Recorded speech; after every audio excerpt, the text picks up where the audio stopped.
Calling to order the summer August 12th meeting of the Simsbury Board of Selectmen. We are not in the Board of Education conference room, we're in the main meeting room. And for those of you that went up there, it was late notice, so I'm glad you're here. And with that, I'm calling the meeting to order and we will stand for the Pledge of Allegiance. Pledge allegiance to the flag of the United States of America and to the republic for which it stands, one nation, under God, indivisible, with liberty and justice for all. Okay, I see we have quite a lot of people here for public audience. It's good to see a robust public involvement in the town. I will call names out here. I just want to get my phone, so we give you 5 minutes and we will cut you off. I'll try to give you a little warning, but that's how our public audience runs for anybody that's new. Get my timer ready, sorry, and I have a list here, so I will call the first person on the list, who is Joan Coe. Okay. Yep.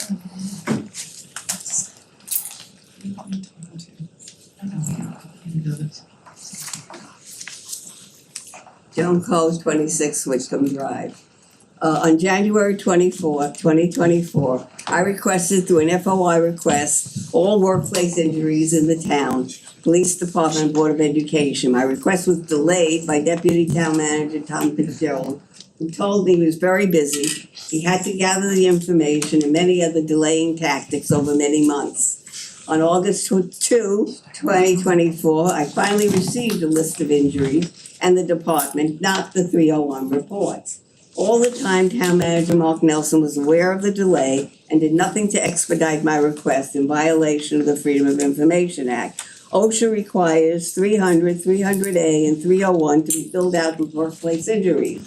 According to OSHA Form 301, within 7 calendar days after you receive information that a recordable work-related injury or illness has occurred, you must fill out this form or an equivalent.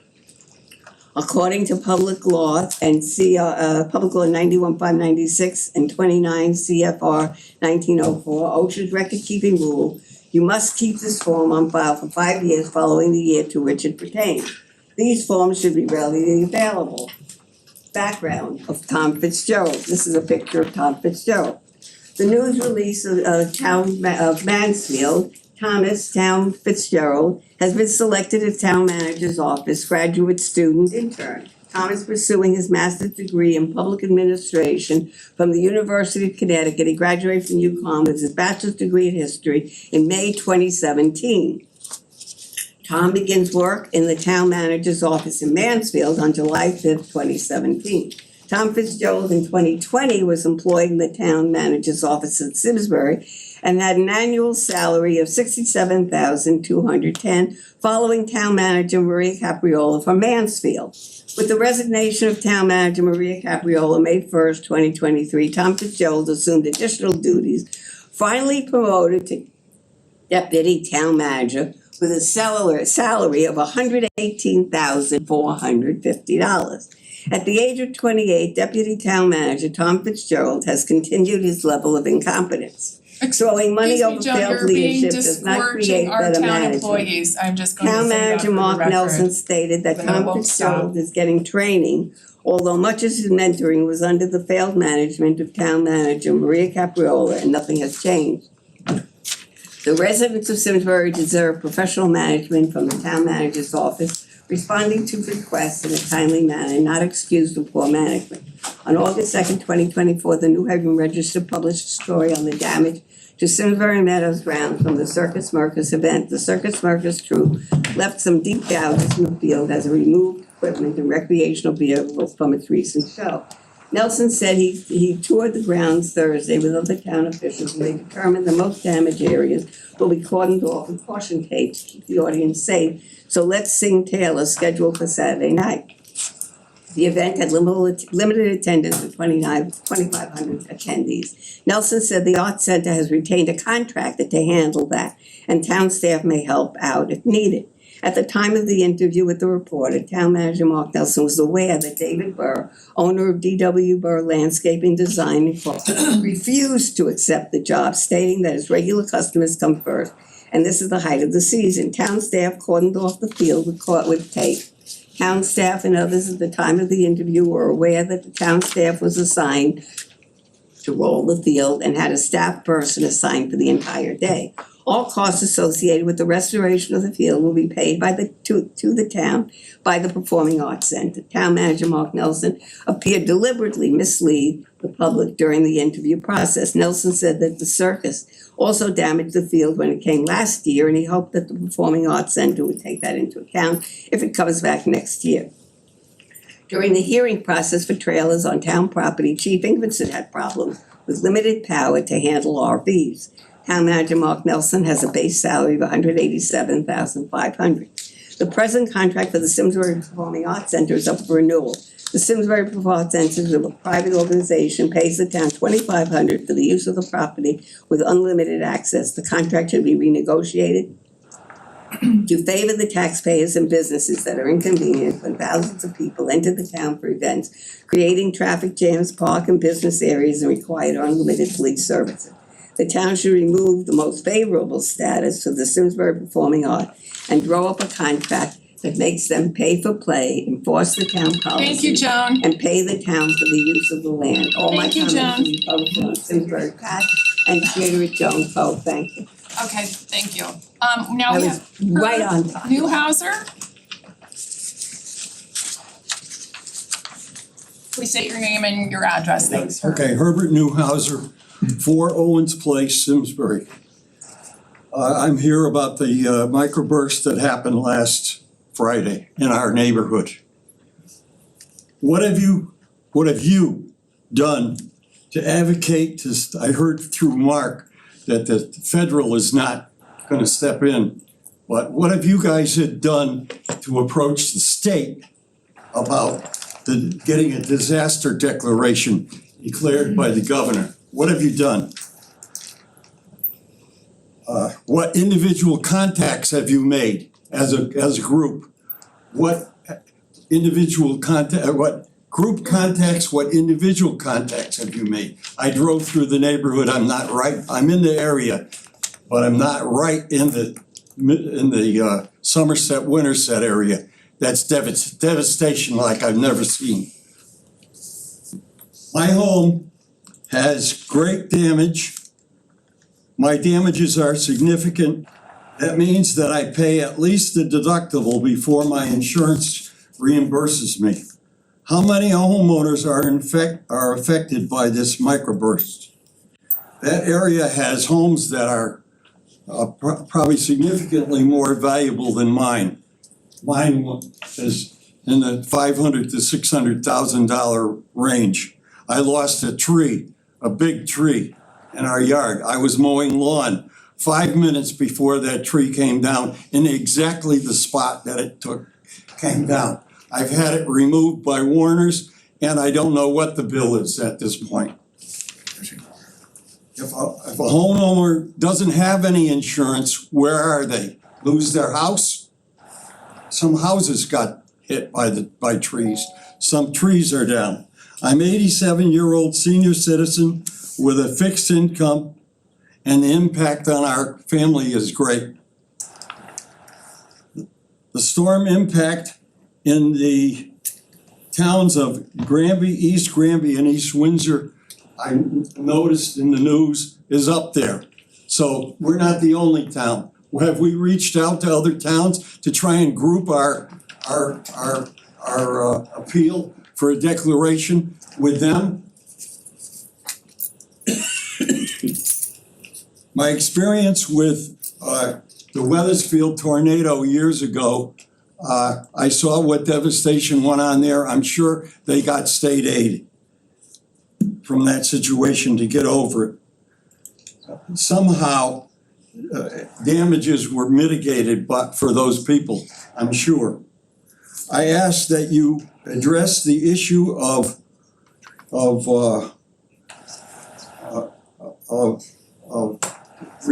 helping out the citizens of the town of Simsbury.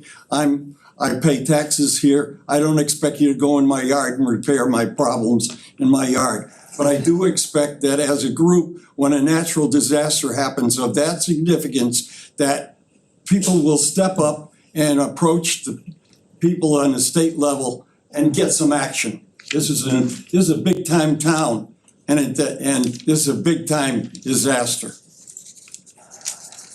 Thank you for listening to me. Thank you, Ben.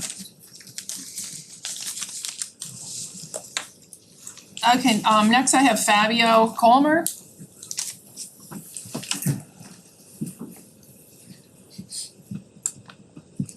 What you guys doing?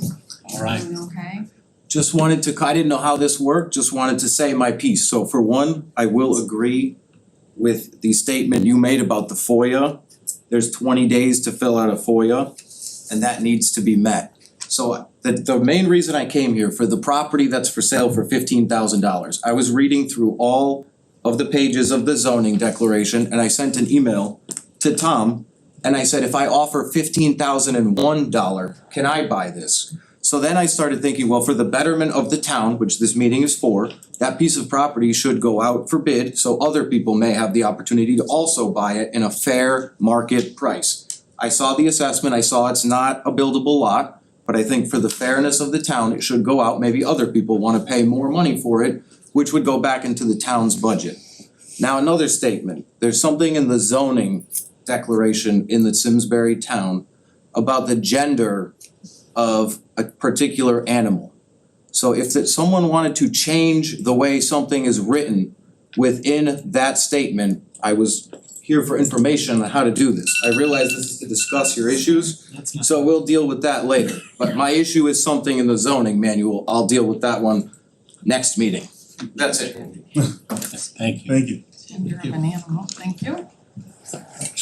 Okay. Next up, I have Jonathan Gentino.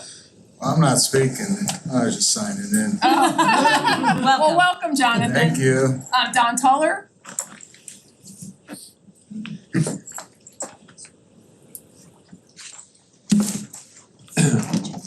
Good evening, I'm Don Teller. I live at 261 Farms Village Road. Together with my cousin Buzz, my daughter Emily, and I are the family team that run Telmeadow Farm. It's been in continuous family operation since 1768. I'm here before you tonight. I'm one of the people who signed the letter, the petition, if you will, that requesting that the town consider raising that they adopt the voluntary tax credits or exclusions for agriculture on both equipment and buildings. A lot of work has been done by Heather Getz and others. I don't know exactly how, but when and the letter that I signed on to, we requested that the maximum values be utilized, because it's really not so much about the present, but about the future. We have a number of multi-generational farms in town, and hopefully they will continue on, but at some point they may pass into start another family's tradition.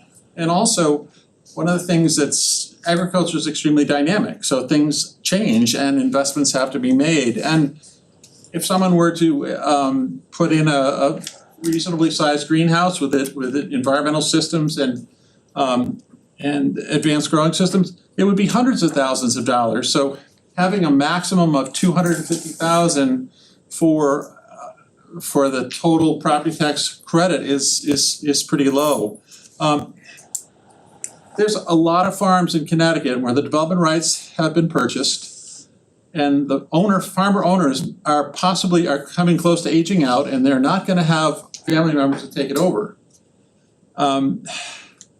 You guys kind of recommended the levels of thank you, but the level of tax credit that the legislature deemed inadequate, which is why they raised it to $350,000 and $500,000 per building. And the thing is, this is not about us, but about down the road. People who are considering buying a farm and located in a town are gonna be looking at what is the cost environment. And Simsbury is kind of like saying, well, we'll help you a little bit, but there's a lot of towns who said, we want farms here, we're gonna get the full credit, and their cost of doing business in those towns will be less. So it encourages farmers that we might be selling our farms to go elsewhere. So the other thing that concerned me a little bit was, it looked like you got a recommendation Now, with all due respect, you are the policymakers, and then there are the bean counters. And the question I have is this: did they give you any more information than just the $100,000 level? Did they tell you what the fiscal impact would be at $350,000? It might still just be $100,000 on the property tax, on the equipment stuff. And the other part of it is, I'd like to know where the numbers came from. No one talked to me. The legislation specifically states buildings used exclusively for agriculture. Now, a lot of us are in multiple kind of business operations, agri-tainment, whatever. And so some of our buildings wouldn't qualify for that and wouldn't be subject to that credit. And like our farm store and some other buildings.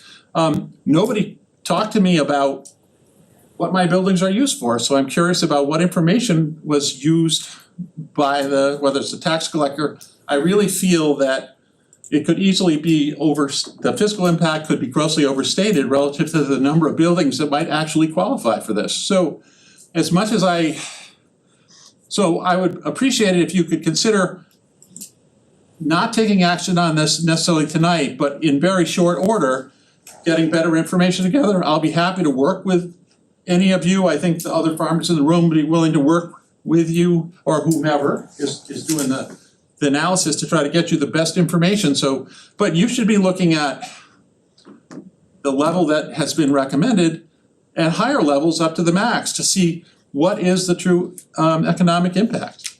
The town of Simsbury benefits tremendously from the atmosphere and the character of the farms in Simsbury. We don't ask for a lot, but we are looking at saying this would be nice. And Bob's letter was a little bit brusque when he said, well, you've never done anything for us. Well, we've never asked before, but we're asking now. And I would just appreciate if you really would consider looking at those higher levels, because the legislature was looking forward and not at the past. Thank you very much, Don. Okay, let me go back to Good job.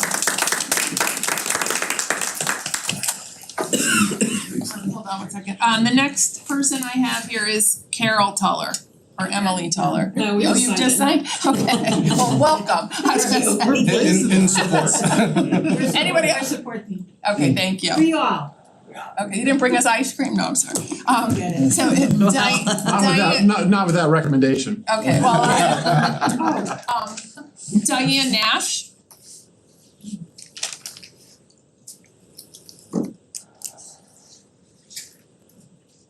I'm sorry. Listed tonight as an agenda item is a parcel of open space that the town is proposing to sell. As I understand it, it has not gone through any of the normal procedures that we ever go through when we talk about selling a piece of public land. That as it stands alone should have taken it off tonight's agenda. Outrageously, if you look at the rationale behind why the town is even suggesting, or someone is even suggesting we sell this. If you applied that rationale broadly to every piece of open space, you would sell every piece of open space we have. It makes no sense what they listed as the rationale. When you review the submitted appraised value of $72,000 and the assessed value of $50,470, the sale price of $15,000 really makes you outraged.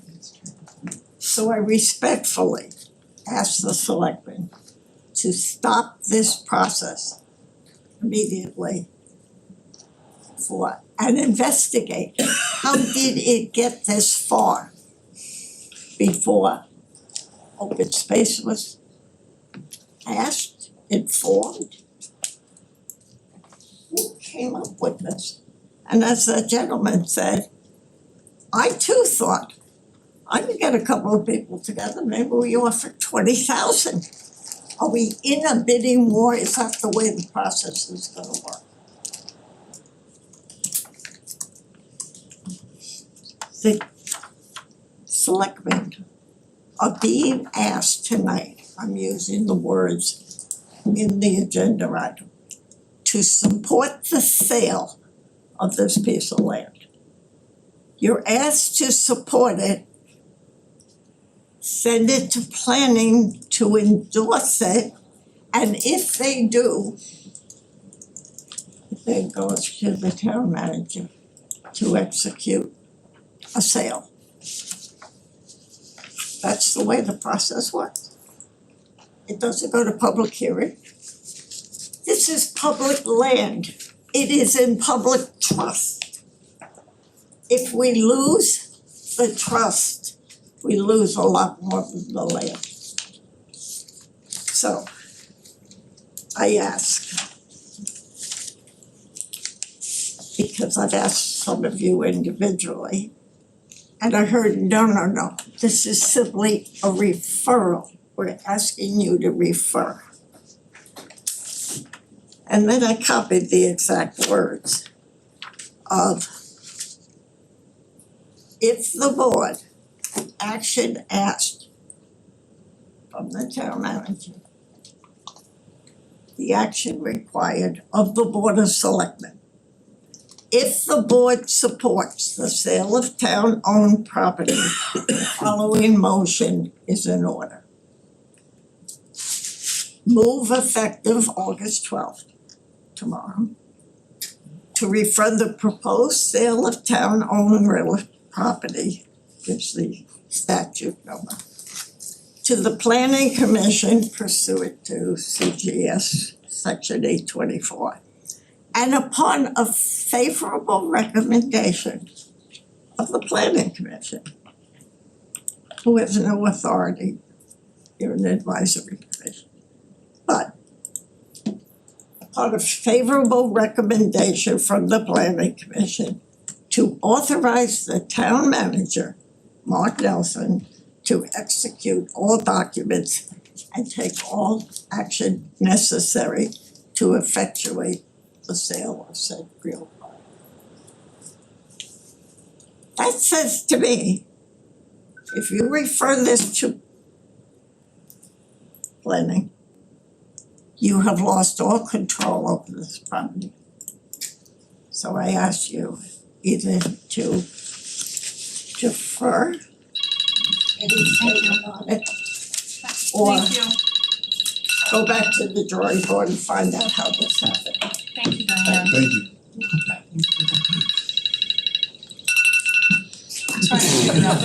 How many alarms do you have? Oh, I wanted to do all alarm. Get the hook. It has an extra whammy to add. Technologically challenged. Okay, now we're gonna start again, we're the next person.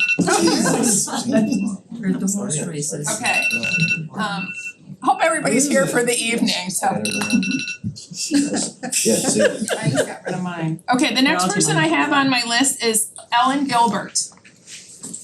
I wasn't gonna speak, but now we. Oh, you said don't plan to speak, okay, you're, nope, never mind. No, I can't change my mind again. Ellen Gilbert, 126 Hot Meadow Street, which is Talcott Acres 3E.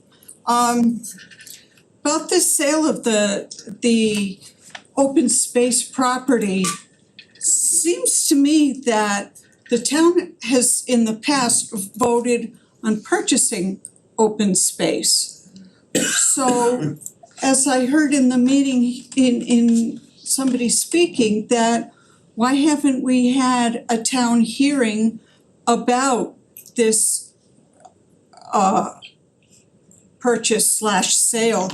I certainly think that the people who we buy, we sell, we keep to land to preserve, I think that there's something desperately wrong with this process, and it seems as if it might have happened without anybody knowing if it didn't come to light. And I certainly think that the citizens of Simsbury need to be aware of what happens to the open space that we have made decisions about. Thank you. Thank you. I have Karen and Bill Cordner. Hi, Karen. thank you for what you do, everybody. Bill and I are here tonight to support the issue of open space. We just signed in because we thought that's a good idea. Okay. So we'd like to turn our time over to Susan or Marjorie as they may wish to use it. They're not on the list yet, but I can add them. Would you? Oh, I didn't realize we were supposed to sign in. I was upstairs at the Board of Ed. Yeah, we were confused. Okay, so I'm gonna put Susan after and then Marjorie. Anybody else changing your mind? No, I'm kidding. Okay, so now I have Jane. I'm gonna take a pass tonight. Okay. Just next up is Lori Boyko. Yeah, I'm not taking a pass. I didn't think you would. Sorry, We were on a roll there. they were dropping for a while, you were cutting your time. Hi, I'm Lori Boyko from 15 Oakhurst Road. I have a few topics tonight and I'm gonna try and squeeze them all in my time. First and foremost is that in order for town residents to have confidence in the trust and transparency of town government and the way $100 million of our money is being spent, the way in which government functions must follow the law above all else. It is literally the oath of office that every town official takes after being elected. The library and the library board of trustees are nothing short of a disaster. Meetings are not properly noticed, have been canceled at the last minute with no notification as a result, have been illegally conducted, requiring the same meeting to be held twice. Executive sessions are being held without legal cause. Artists have been censored, artwork taken down, the artist told to come get it, then told to drive back and put it up again, but with artwork descriptions of reported news facts removed, censoring free speech in direct violation of the First Amendment, while the library board enacts policies supportive of a private nonprofit association, the American Library Association Bill of Rights, while ignoring that of our United States Bill of Rights, which is the law. I spoke to the artist who cited exhibits need to be, quote, not hostile to the work environment, whatever that subjective and undefined phrase means, and quote, suitable for family viewing, as reasons given to take the work down, which is incredibly ironic given the inappropriate books, especially obscene and explicit sexually graphic displayed in the teen section. One father I spoke to at Boy Scouts has a 10-year-old son really into aviation. When they couldn't find books in the children's section at his knowledge level, they went up to the teen section to see if there was something there and were horrified at what he exposed his son to. But heaven forbid anyone see portraits of Trump and his cabinet with derogatory artist descriptions of factual information next to them. None of this makes sense, and worse, none of it is being handled rationally, responsibly, or professionally, or legally. To switch gears here slightly, tonight we are being presented with plans on how to spend over $100,000 of opioid settlement monies. There is a lot in the presentation that I saw about education and awareness, all of which has been done for decades to no avail. If government is going to get involved in addiction prevention, we need to start by not promoting it. We continue to promote alcohol-fueled events on town property despite having ordinances against it. In the packet for tonight is an approval for a gathering permit at the PAC for a yoga, dance, fitness, and healing arts festival that requires a liquor permit. This is billed as a family event in the morning from 9 a.m. to 4 in the afternoon. Can we seriously not hold events on town property without people needing booze? We can't unwind addiction epidemics by modeling the use of addictive substances and then promoting awareness. It doesn't work like that. Lastly, you're voting whether to sign an agreement with the union to ratify salaries when we're in the middle of an incomplete townwide salary evaluation, which also makes no sense. And if town employees are being given another holiday off that we're all paying for, one of the other paid holidays should be removed. Thank you. You were way under this time. I don't see Marshall here. I have Marshall actually. He had to leave, something came up and he texted me to say he Bye, had to go. Marshall. Helen Peterson.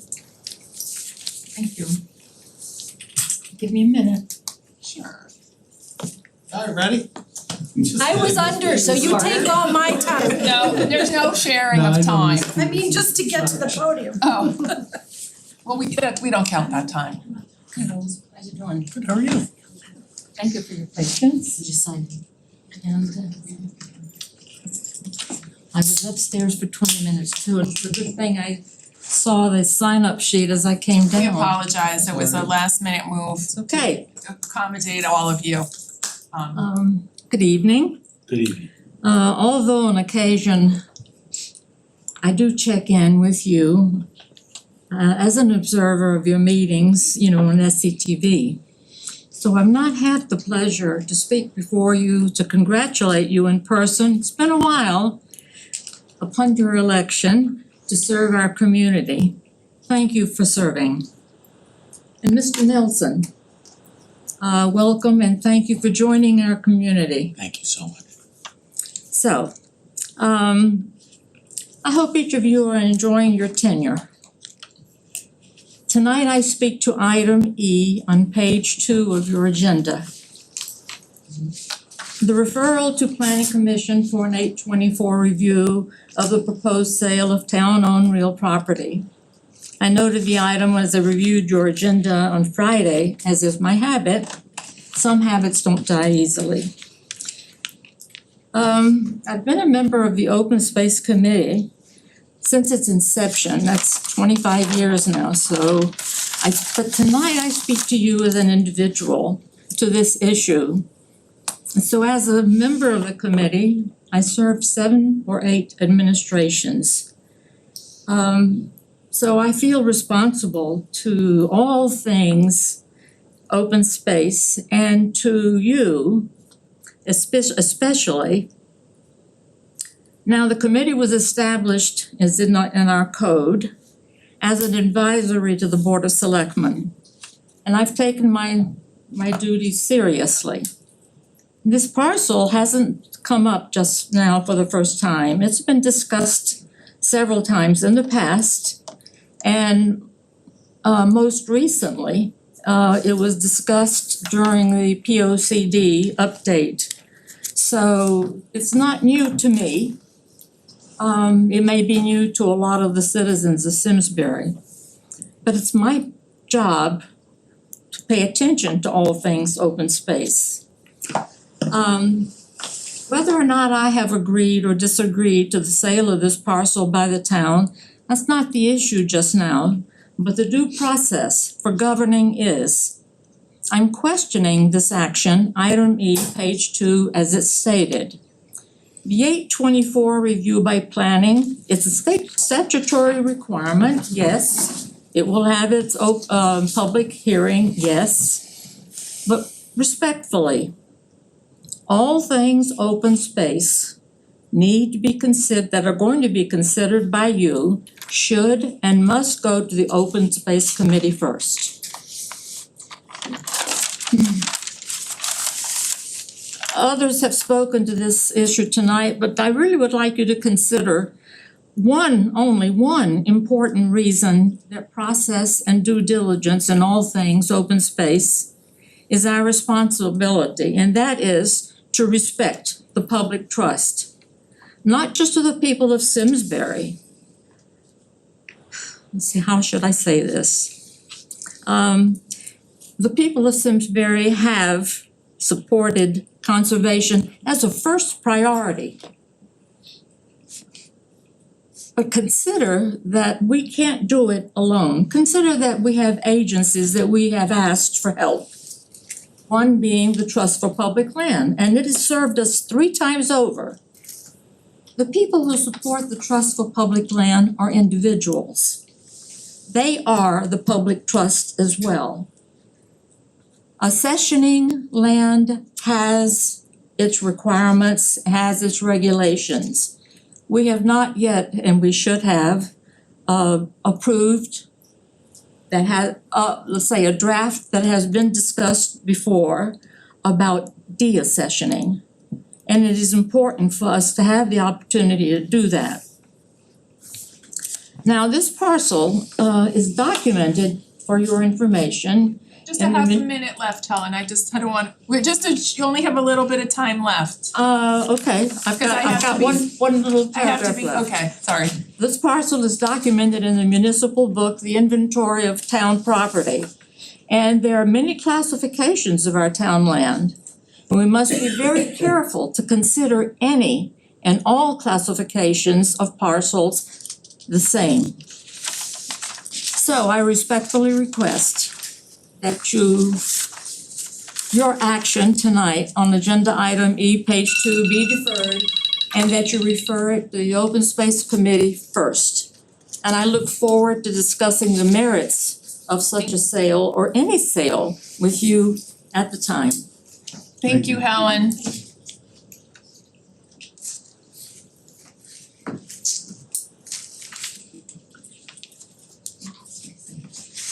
Okay, now I have Susan Messino.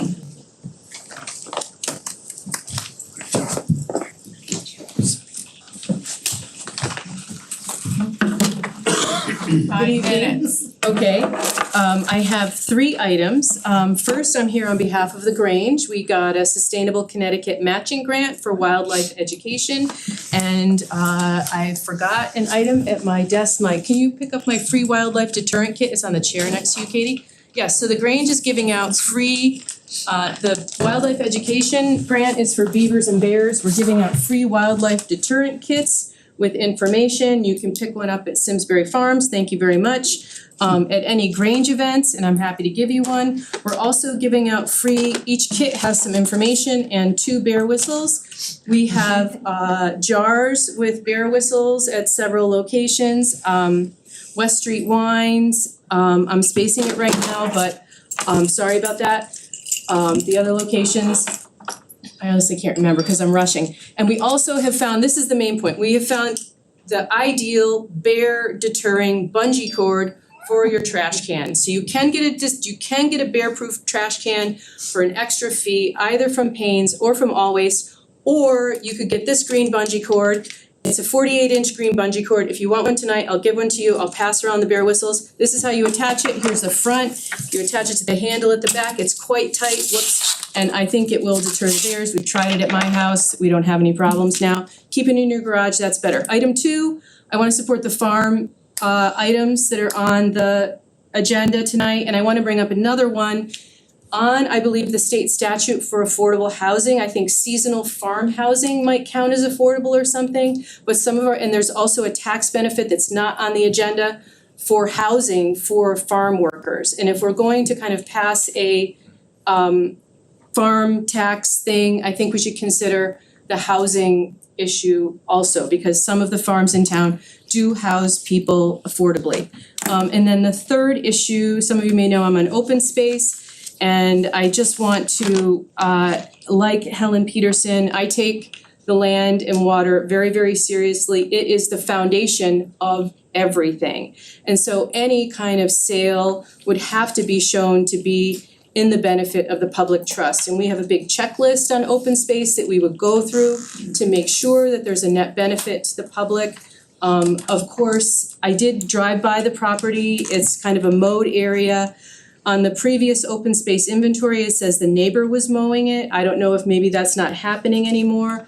But these little pieces, we've talked about it a lot in open space, that they may seem like, and I don't even want to repeat these words, but I'm gonna just say them and then say that it bothers me to use these words, that they're orphan parcels or nuisance parcels or leftover pieces. I mean, land is not a nuisance or an orphan or a leftover. Any little piece of land could have a beautiful tree or a garden or an orchard. Or maybe in the future, we have some distributed energy things, and Simsbury would be in a great position because we do have these little pieces. It's an aesthetic thing. It could be a wildlife corridor. In my neighborhood, we put a trail to the elementary school through a little piece of open space. So I beg you, do not devalue our land. Thank you. Thanks, Susan.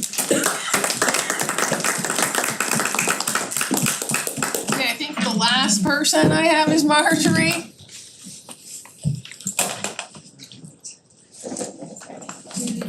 Marjorie Winters, 111 Old Farms Road. So I'm here tonight to speak to the land sale. Again, as a member of the Open Space Commission, as chair of the Conservation Commission, we really need to follow the processes that are essential to the sale of this land. It doesn't seem like we've done that in this case. So I can't speak as eloquently as Helen, but I agree with everything that she had to say. I also would like to support, as president of the Simsbury Land Trust, I would like to support Don Tuller's comments. We've worked very hard to preserve farmland in Simsbury, and we need to make sure that they are as successful as they possibly can. We're not making any more farmland, and we need to make sure that it's affordable for the farmers to do their job. So that's all Thank you. Thank you. Okay, One more? okay, I'll add you to the list. Kim, Yep. you add me quickly to this, and I'll just speak from here if that's okay. I'm very quick. Nevin Christensen, Flaming Farm, 44 West Mountain Road. Farm has been my life. Farmland is so important. Someday we might actually have to grow food here as things change. Food that is actually nutritious and delicious and doesn't make you sick and kill you. So I support preserving any piece of land we can leave it alone if we can. The farm thing happened one morning when I had to introduce a friend to Darren Hall, who happened to be working at Don Tuller's farm on a broken machine. I took my friend up there. It was like the farmers' comedy hour. The old farmers got together and we laughed and talked, and the issue came up that, hey, deduction, 100 grand, that's the price of one not so huge tractor nowadays. So that needs some adjusting, and I think Don's talking about take a big look at the whole overall thing. Don't rush into what's proposed right now. It's a good idea. So I thank you for all you do. Thank you. Okay, anyone else for public audience? Okay, now we get to the real fun part of the meeting. So we have a few presentations tonight. If anyone wants to leave, you're welcome to leave without insulting any of us, or you're welcome to stay. Just gonna put that out there. And if you get bored and you wanna leave, you're just putting that out. So the first item that we have as a presentation is just kind of to update the community on the storm cleanup. I was gonna start with Town Manager Mark Nelson if he'd like to. Tom Roy's not here today. So we'll both kind of cover that on behalf and then we'll go from there. Thanks, Wendy, and good evening, everybody. So obviously, this was quite an event, a wet microburst that significantly damaged parts of the town. I just want to give a shout out to first our public safety responders. The first 24 hours obviously was mostly public safety, emergency response. And so we're very, very proud of the work that both fire, police, and ambulance actually that responded so quickly. Very soon after that, we moved into the cleanup mode. We're actually still in the cleanup mode a little bit. As you go around town, you see the work that is still before us. We will just give you a brief update on the work that went on. We had 20 people from the state of Connecticut and 5 crews working with us for 3 days. We had our full DPW folks on call for I would say 3 days without much rest at all. And if you drive around town, as I did, toured with some of our electeds and also with Tom Roy, I was really impressed both with the amount of damage, which was truly extraordinary in a few parts of town, but also the work that was done by town staff. So our thanks to our colleagues at the state. I just want to comment because we did hear some very interesting and heartfelt remarks from a public commenter about are not getting a disaster declaration. I can tell you that my office has looked at that. We've had conversations. Unfortunately, as I sit here tonight, the governor did not take action that could have designated it as a disaster. And without that disaster declaration, we're not likely to get any federal aid, as the commenter spoke about. That doesn't mean that we might not still get some state aid. Sometimes these things do take some time. We estimated that the value of the state contribution to the work that we did already was just under about $100,000 worth of cleanup work that was performed by those crews. We have not yet totaled the cost to the town of the cleanup overtime and all of the work that we did that will ultimately be borne by the town. The last thing I'd say before I turn it over to the first selectman is, it was a difficult decision when towns are faced with these types of disasters. Are we going to direct our staff to clean up all of the brush that's brought to the curb by private owners? So if you have a tree that's down in your backyard and you're able to bring it to the curb, is the town of Simsbury gonna pay to get that taken off your property? And unfortunately, the answer to date has been no. If it is brush or a tree or fallen limbs that were on town property, on town rights of way, in a park, or if it was on our property and it fell onto private property, then obviously we take care of that, and that's by and large what we've been doing. Now, with that said, I want to tell you all and tell the public and the board what we are doing that goes a little bit beyond that, and that is that I've directed our crews that if you are working proximate to private debris that's at the curb and you're right there doing work on town debris, it's clearly our responsibility, you're authorized to pick it up and get it out of there. In other words, if we can, we will. But I also want to be very transparent with you that there have been reports as well about residents and property owners deliberately dragging debris into the town right away, particularly on some cul-de-sacs, or I will say dumping it, on paths or trails or things that are, now are a problem, right? And I want to be very upfront and honest with all of you. We are not in a position to enforce those transgressions. I've got staff that have cited the code and told me this is going on, but realistically, let's face it, we don't know who dumped it where and when, and unfortunately, when our neighbors do that, the few that decide to do that, we all bear the burden as taxpayers of paying for it. And so I've reluctantly authorized our crews to clean it up. And that's on me, because we are not gonna leave it there. But I want folks to know that these are the decisions that we've been forced to make. So again, just wanna end with a thank you to fire and to police, to our public works, to our parks and rec. Really, it touched every town office, even finance, approving overtime and getting people out there. I will say, and Tom Roy, I wish our Commissioner of Public Works Director was here to tell you, but one of the pieces of equipment that this board authorized the purchase of, and I'm not a DPW person, so I'm gonna call it a Bobcat or something, but it's a piece of equipment that will move these trees out of your yard and out of your front lawn or wherever. And I was driving around and I toured it and I saw where we got this beautiful piece of equipment, and Tom Roy told me we just got it and it was delivered, get this, 2 days before the storm hit.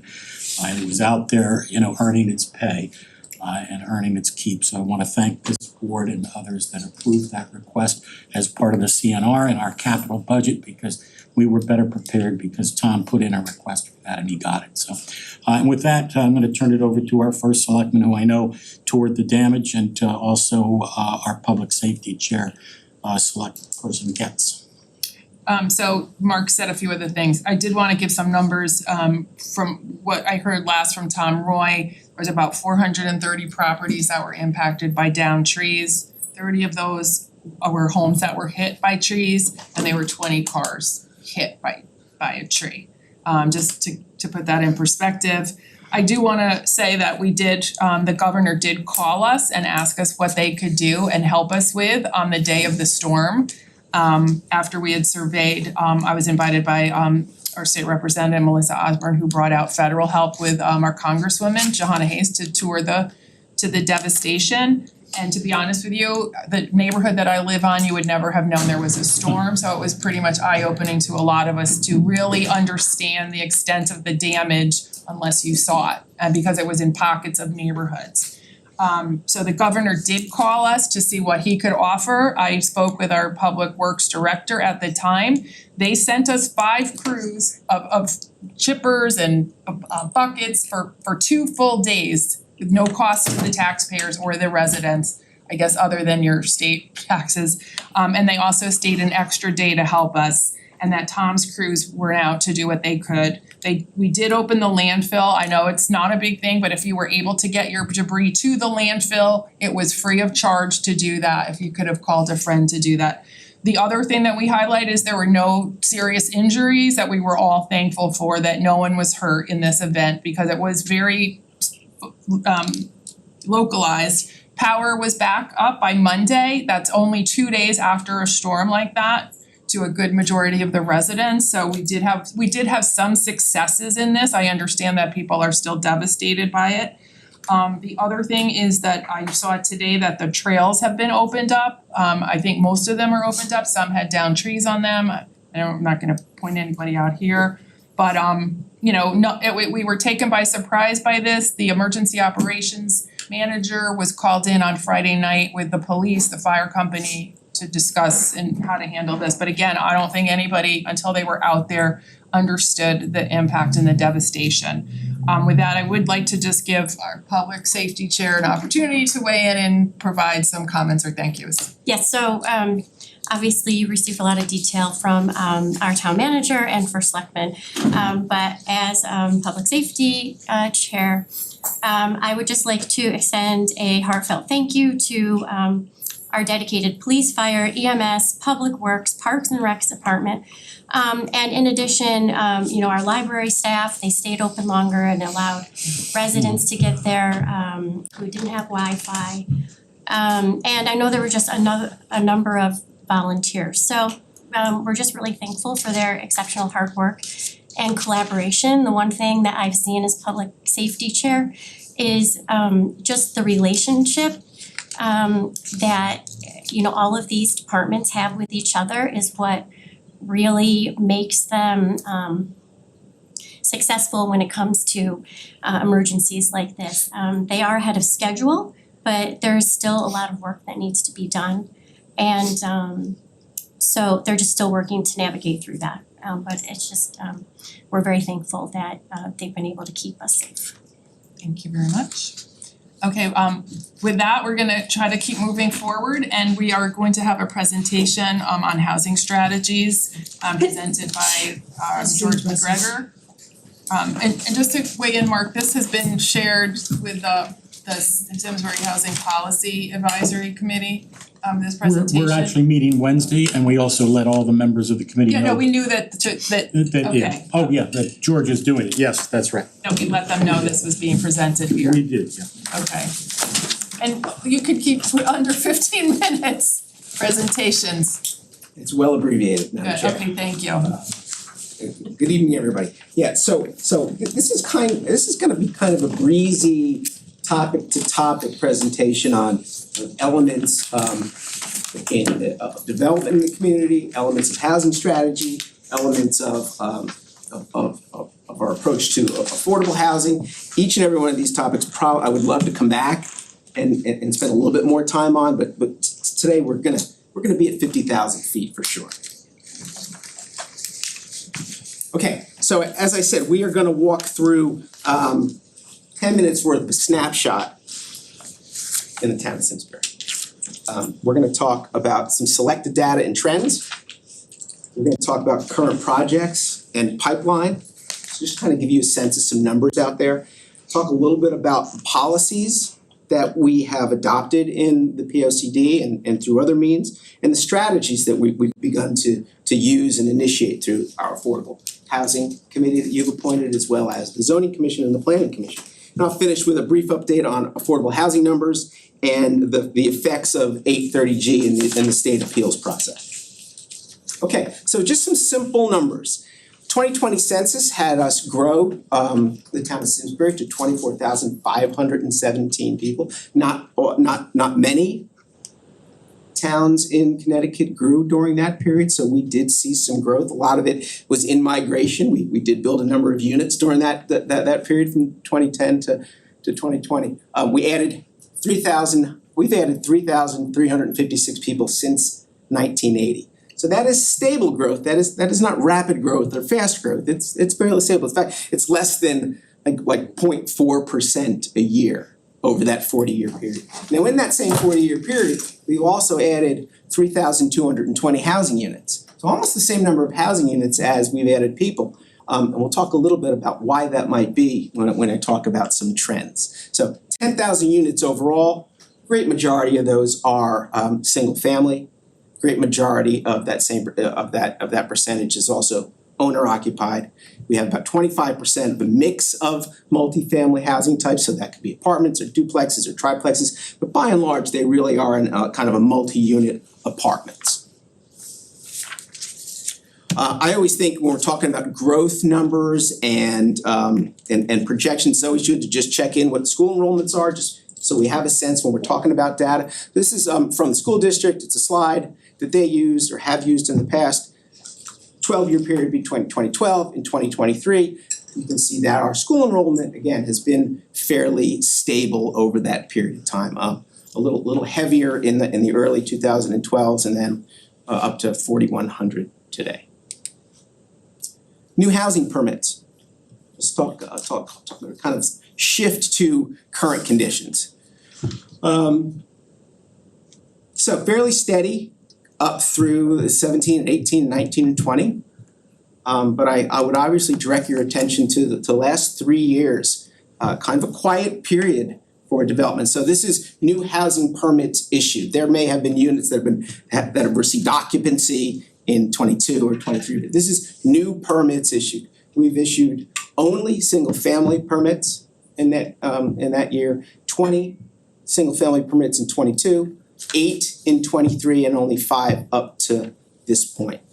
So a little bit of a slow period related to new housing permits, but not a slow period in terms of houses in the pipeline or units in the pipeline. Again, we refer to homes in the pipeline as units that have been approved by the zoning commission, either through a site plan process or a master planning process, but these are units that have yet to be constructed. So 407 units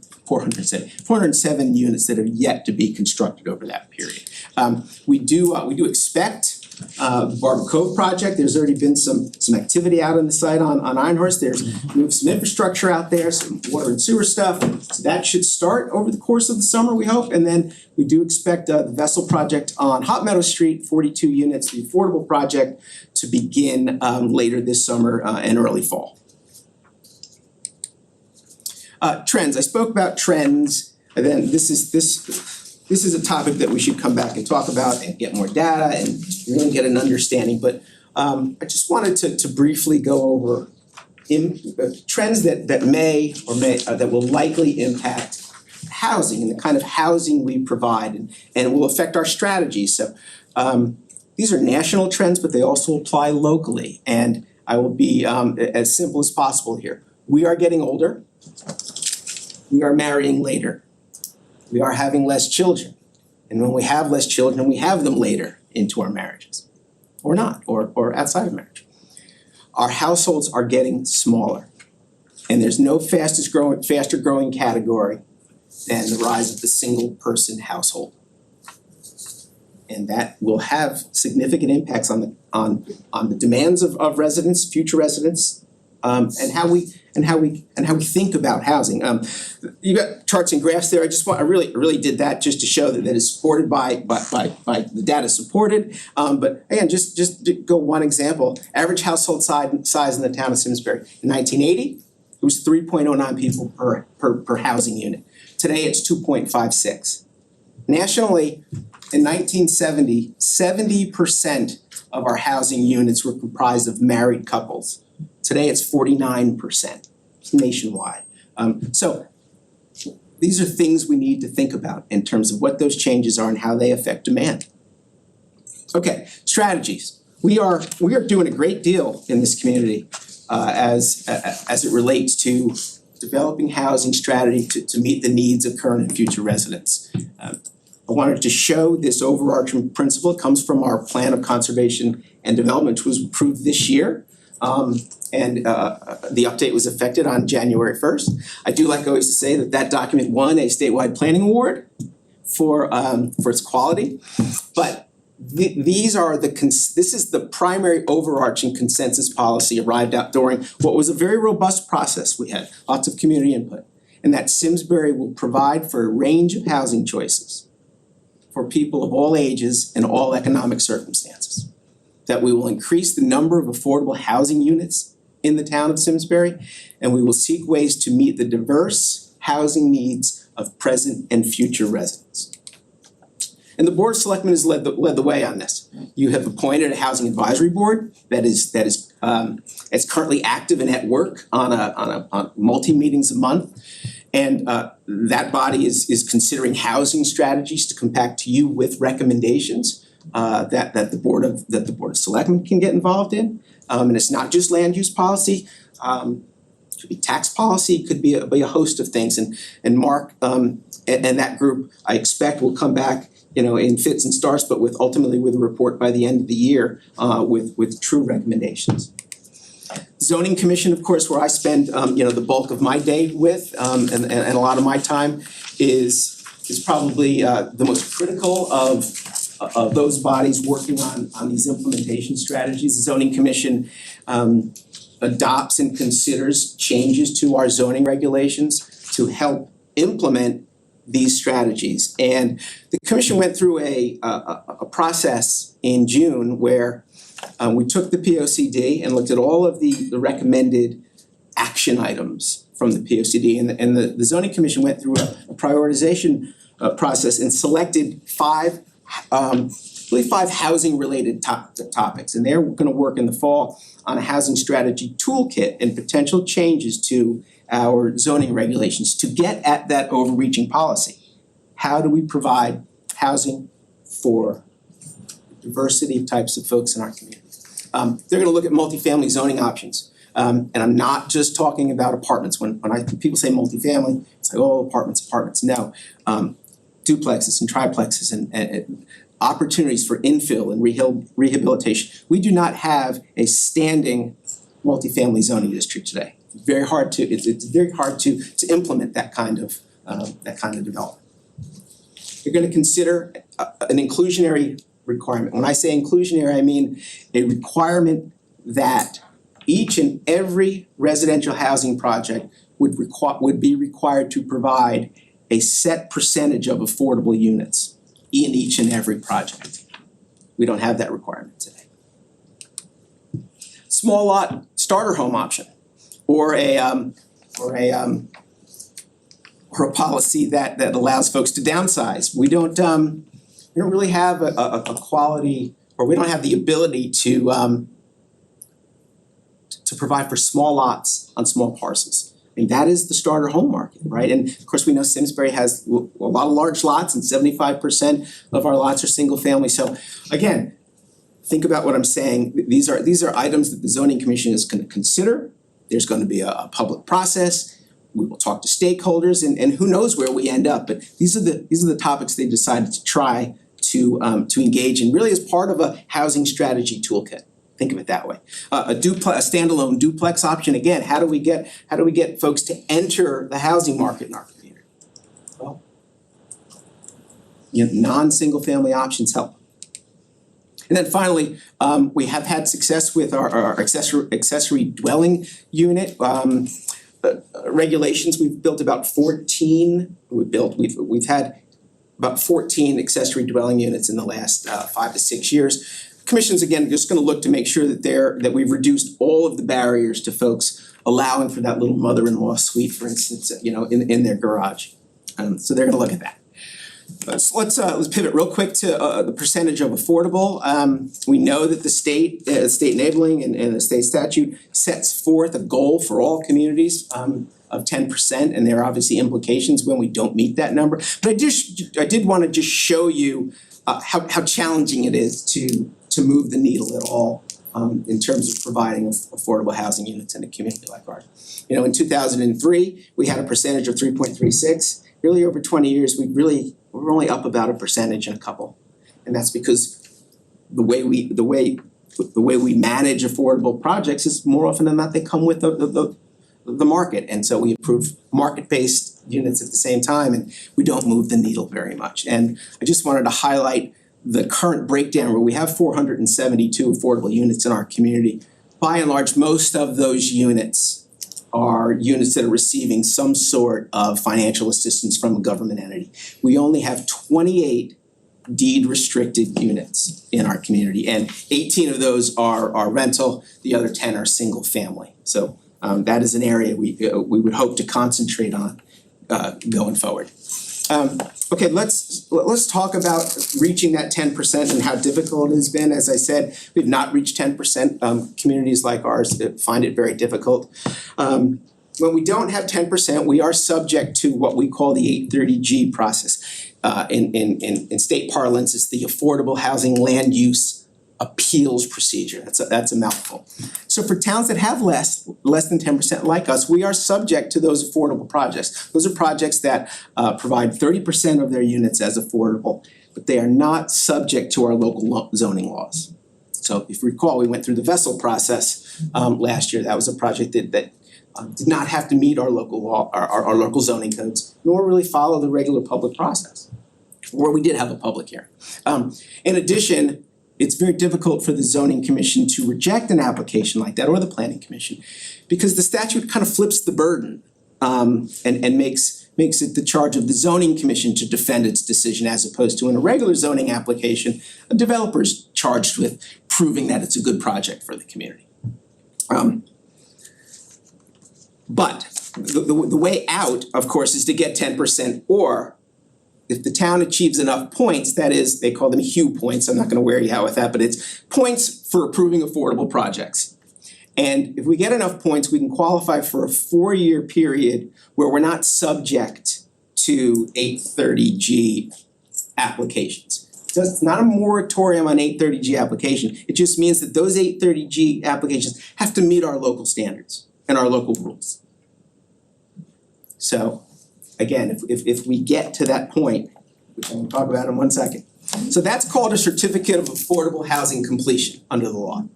So planning staff over the last 6 months has done a lot of due diligence and background work researching these kinds of developments, all the way back to the effective date of the state statute, which was 1919. And we believe potentially that we have enough points to meet that threshold. Through past affordable housing projects, some older ones, and then some more recent ones. Older projects included Eno Farms in Virginia Connolly, which were approved in 1991, so they with the right background information, we should be able to get points from those projects, as well as newer projects like Ojakian Commons at Dorset Crossing, and then Hendricks Lane, which was the single family 830G application kind of on the Avon border. So it requires a detailed process, detailed supporting documentation. We have to submit every certificate of occupancy, we have to submit every deed restriction. But we've done that and we've provided it to the town attorney for his review. And Mark and I and the town attorney will be asking for another meeting with you folks to talk about this a little bit more in detail, to talk about the merits and pros and cons and why it's a good thing or a bad thing to submit an application like this. But I bring it to your attention tonight because primarily it's your decision in this case. This is not a zoning commission decision. It would be your decision as to whether to authorize the submission of an application like this. So we will be ready to talk about that, and Mark, I'll just defer to you as to when we want to do that. And then just finally, as we kind of take away, I know you've got a busy night. This is like government 101 tonight with the amount of different kinds of things on your agenda. It's great. It's great. So we should spend more time, and I should spend more time on understanding trends and data and that kind of stuff. But, you know, the 2020 census has been kind of out in fits and starts in terms of the quality of stuff that's been released, and so we'll continue to pay attention to that. We really have started on the front foot in terms of the consensus strategies that Housing Advisory Board is working on, Planning Commission is working on, as well as the Zoning Commission. So we continue to do that and all towards our important goal. And then finally, I did just wanna just remind you, we have started the Terriffill neighborhood planning process. We are in background and data collection. We did a site walk with the neighborhood association last week, and we will be having our first public workshop in September. We'll make sure that we send everybody an email and flyer as to when we schedule. It'll be towards the end of September, so it'll be a first full, real, active work session for everybody. It will be a survey that'll go out in the next 10 days as well, so you'll see that. I'm happy to answer any questions. I know you're busy, you probably aren't gonna ask me too many questions. I just have one that, sorry. Yeah, no, I was just gonna go down the line, I'd give everybody like a cool question, like. I wanted just to keep it short. You mentioned, George, there's maybe a reason why we wouldn't submit the Hugh Point sort of application. Could you just give me like one rough example? Yeah, I mean, We have a so penalty. sometimes it conflicts, sometimes it conflicts with this idea that we're supportive of affordable housing, and as long as it's kind of couched, in the, more in the affirmative. I don't wanna, long story short you, but I can't imagine that we wouldn't recommend that it's not a good idea. Why would we not wanna have development projects meet our local rules? Yeah, I think we can live in both worlds. And we should, Yeah, absolutely. Thank you. Anybody else have one question? Yeah, so regarding you gave the numbers and I think I'm understanding, when you say on page 3, the chart plus 14 accessory dwelling units, that my first question was gonna be over what period of years, and that was The last 6 or 7 years. last 6 or 7 years. From that chart. And those are the accessory dwelling units that are under the current statute, cause I know you're looking to change the restrictions on ADUs, and so those got pushed through. Do you think that we would have had more if we had revised and reduced the barriers to ADUs? Yeah, we would have, but only in terms of a handful. We don't get application after application. The challenge is that the current process requires a public hearing and a special exception, and that can be challenging. It allows, neighbors to sometimes veto what would other be a reasonable or good application. It can happen, and so we don't require public hearings for single family houses. Why should we be doing that for a 600 square foot mother-in-law unit? I mean, that's my opinion, that would be for the zoning commission to decide for sure, but so that can't, we've had several ADUs denied over the past 10 years as part of a public hearing process.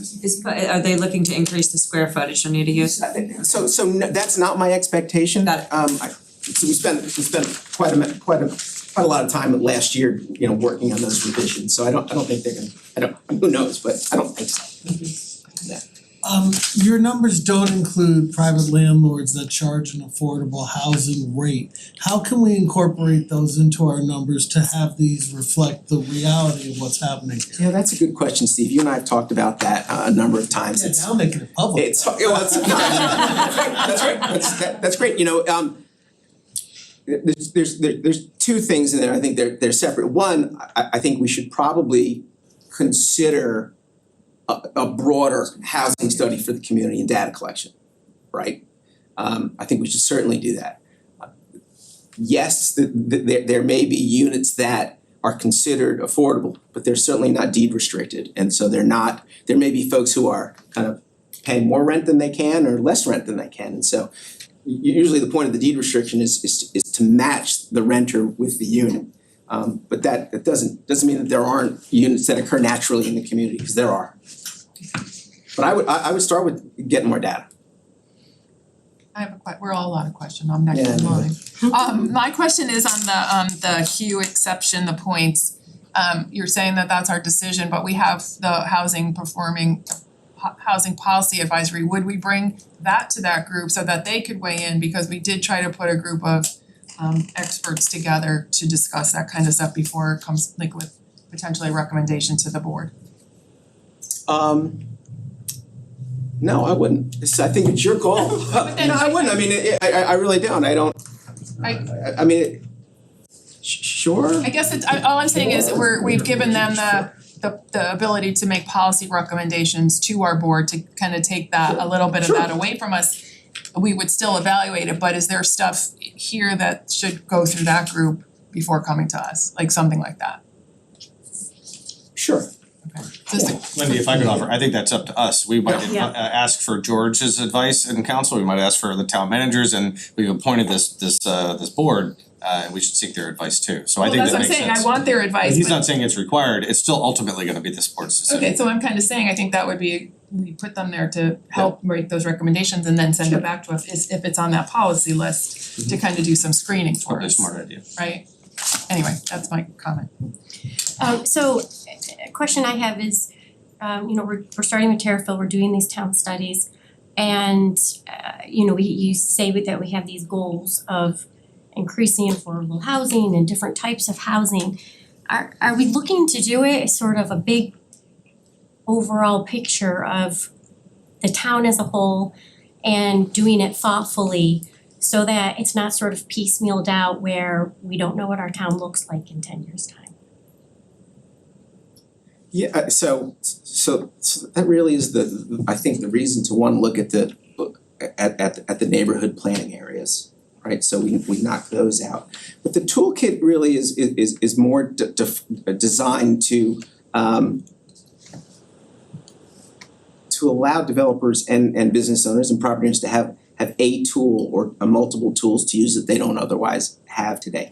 We've got goals in the POCD that talk about where we want to have density and it's places where we have water and sewer, and it's places really up and down hot meadow for the most part. So we really we have some of those overriding policies in place today to where we want to direct growth and development. And think about it this way. I mean, we don't have a lot of broad green fields to develop, right? We've got a select couple of pieces of ground that will provide for a larger development. Otherwise, it is about rehabbing and infill, and I think it's in picking those locations we probably should spend more time on.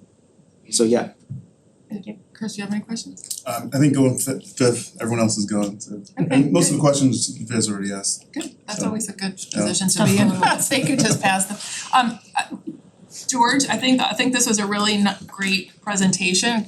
Unfortunately, you've got, we've got a lot going on this meeting, cause we've only had one meeting this month, so it's kind of tight. But I do look forward to having more discussions on this, where we can really look at it, but I think there's a lot of good information in here. Sure, I'll come back anytime. Okay, alright, thank you. Thanks, George.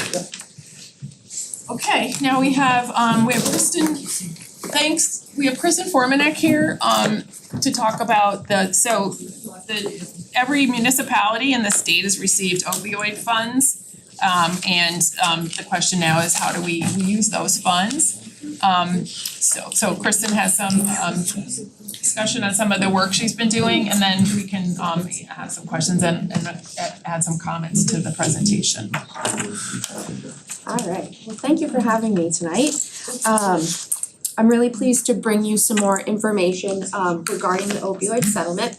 As Wendy said, every town in the state is going to be receiving funding as a result of litigation that's taken place against our producers and our retailers of opioids. And I know that you've all had a chance to look at the slides, so I'm not gonna go through it point by point unless that there's something that you want me to highlight, because there is a lot of information on the slides. But in 2022, we were made aware that we would be receiving settlement payments through the distributor settlement agreement. And this is gonna sound a little silly, but there is really not a rhyme or reason as to when we are receiving the payments. So they are not predictable, and I cannot tell you when we will receive them. I can tell you that to date, we've received almost $132,000. And we are expected to receive by 2038 a grand total of just over $282,000, which gives us about $14,000 annually. And since I wrote these slides and prepared them and sent them to Tom, I was made aware that we have received just under another $78,000, which we received last Thursday. So it really is kind of coming in dribs and drabs, but we're keeping our eye on it, and the finance department is helping me keep that on the straight and narrow. To date, we've had a few programs that we've worked with this money on. We haven't really gotten too far into it because we wanted to bring this presentation to you and have a thoughtful approach to what we were gonna do with this very important money. To date, what we have provided is we've purchased the supply for this year of Narcan for our police department. And we've also conducted 2 trainings, one for the public and one for town staff on the use of Narcan. Here's some data points for you. The data is through October of 2023. I've put out an email to see if I can get some more updated data for the close of the year for you. And once I receive that, I'd be happy to forward it to you. The first slide is on the non-fatal overdose occurrences within our 5 towns. The reason that these 5 towns are being listed, you'll see later on in the slides, is that these are the 5 towns that are initially potentially interested in working on a regional approach. This is our data for the last 4 years on fatal overdose. Very humbling to have anyone lose their life to an opioid overdose. And you can see at the bottom level our numbers for Simsbury, and with an average of just under 3 accidental deaths over the last 4 years. The information that I provided to you is information that was provided to us through the National Opioid Settlement. In the final agreement, there is outlined abatement strategies and approved uses that we need to follow. They are pretty expansive. So our staff, myself, and my community social worker, we took a look at what these uses were and what we felt that we could be able to successfully provide to the community, given our current resource level. And so those are what are in the next few slides. One of the things that has not been investigated yet, because it would be further conversation with Mark and Tom and perhaps probably Public Safety Committee, is whether or not any of this funding could be used to further support our first responders, such as SBAA, Police Department, and Fire Department. So unfortunately, I can't answer more questions about that yet, but it is something that I would be happy to look into and try to find out more information for you. Staff has also been participating in regional meetings to, again, as I said, potentially coordinate a regional response. No decisions have been made. Presentations continue to be made, such as this one to you tonight, and conversations are still happening. Some of the core strategies that we think we would be able to support are expanding training for our first responders, our schools, community supports and families. So, you know, when we first look at for our first responders, is there something potentially that's not covered in their ongoing schooling efforts or in a town education budget? Or is there something special that we could bring in that would further provide training for them? We also are very interested in looking to see how we can further support our schools, our school resource officers, and our nurses when they're working with our youth who may potentially be facing challenges with opioids. And we're also cognizant of wanting to increase distribution of Narcan to those who are uninsured and underinsured, and that's also part of our Narcan training. And what we've already done, as you've seen, is purchasing the naloxone for our first responders, and looking into being able to support some other treatment efforts for people that are facing opioid addiction. Some of the prevention programs that we would want to be able to look at is providing possibly more funding for media campaigns, targeted campaigns preventing opioid use, funding some evidence-based programs for prevention in the schools, providing more funding for drug take-back and disposal programs. For those of you that have been in the police department, you may have noticed that there's a very large box when you're approaching the dispatcher, and that is where our collection site is for the town for unwanted and unused medication. That's open to anyone in the public. It is free, it is confidential. With that, you don't have to, but you can if you feel more comfortable. You don't have to remove labels. If you're like me, through Amazon, you can purchase one of those nifty blackout rollers that marks your label right off. I use that at home, and then you can pop it right into a disposal box. And then again, looking to provide any training for our first responders that would help serve our community. And also, we'd like to increase the availability and access to behavioral health services and supports for our individuals and families that are facing challenges with opioids. Just a few more things on approved uses. Again, we want to focus on treatment and helping those who are facing this crisis. Helping to provide treatment and supporting that may look like payment for treatment if someone is uninsured or underinsured.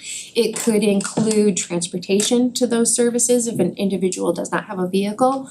It could also provide grants that would increase access to treatment, transportation, or even a residential option. Oftentimes when people come out of a hospital or a treatment program, the next best step might be a halfway house for them or a recovery housing setting, and those aren't free and typically aren't covered by insurance. I don't know that I can say that they're not because I'm not that knowledgeable in insurance, but could be rather costly for someone that might really need that treatment to keep them from going back to using opioids. So we'd like to consider to use some of these funds to make a grant so that somebody could continue their treatment journey. And then again, I will always say, helping to connect people to mental health treatment and therapy. And some prevention efforts to help prevent misuse is again our media campaigns, public education related to drug disposal, evidence-based prevention programs for our youth within the schools and the community, and access to care. So this is kind of more of the same going back.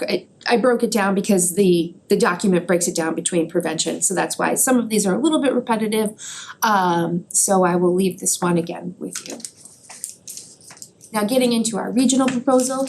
As I said, several of our towns started gathering together with Farmington Valley Health District at our helm and organizing our conversations and our efforts. And what could we do regionally to not only continue to fight this epidemic, but to pool our funds and our resources to help have the biggest impact possible.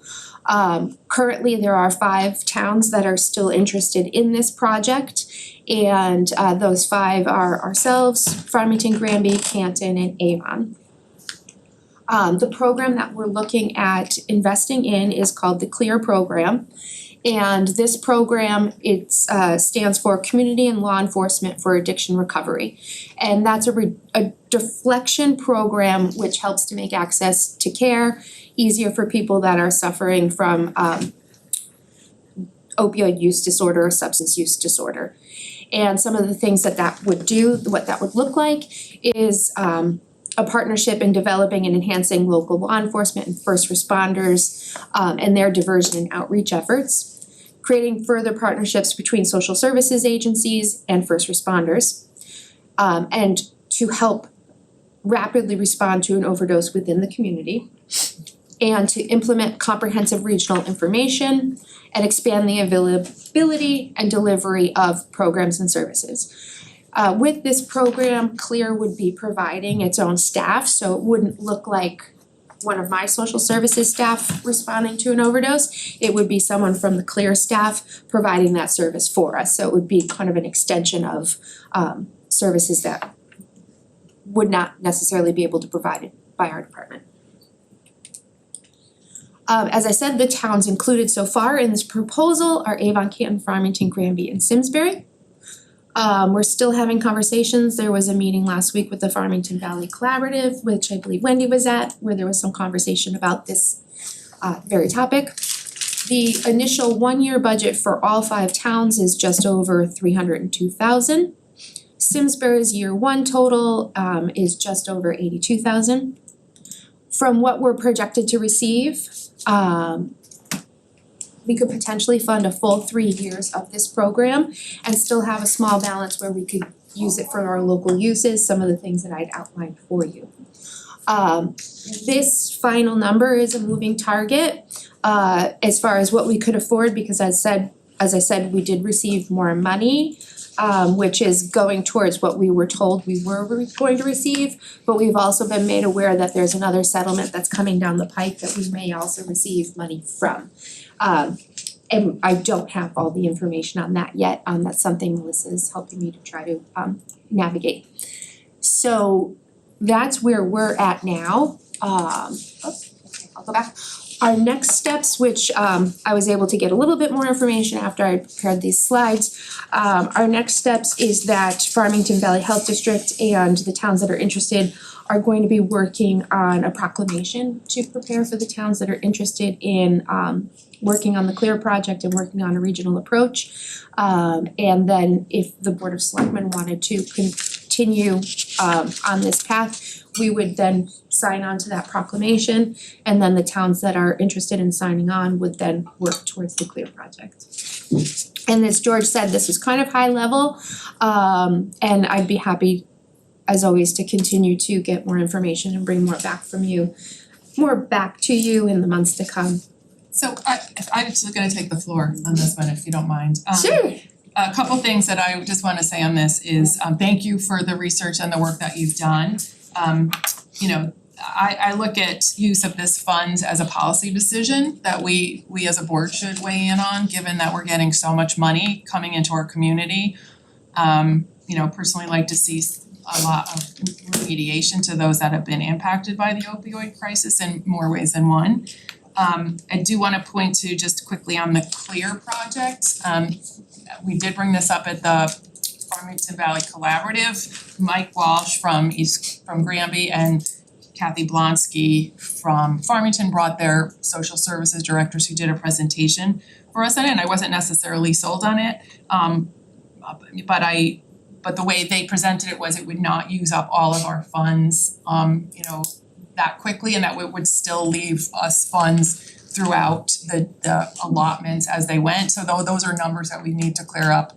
But one of the things that I was gonna suggest, and I wasn't gonna do it here, but see if there's consensus on our board to put together kind of a work group to look into, you know, look at the presentations that Kristen's put together, and then to do some research on our own as to what other municipalities are doing, and potentially have some town staff bring back to us, you know, other ideas that are creative that are out there, and let this board weigh in. And I'm not sure if people, like, I'm not asking for volunteers now, I'm just asking to say if that's something we would want to be involved in going forward this year, because this is not obviously conclusive.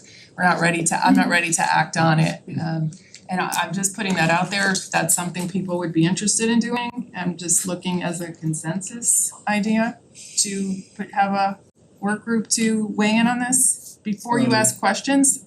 Or I mean, I'm not saying go ahead and do all this today, like that's what I'm saying right here. Yeah, no, I mean, I think it's a good idea, and I'd like to volunteer for it. I think everybody would like to volunteer for it, so, but yeah. Everybody wants to work with me.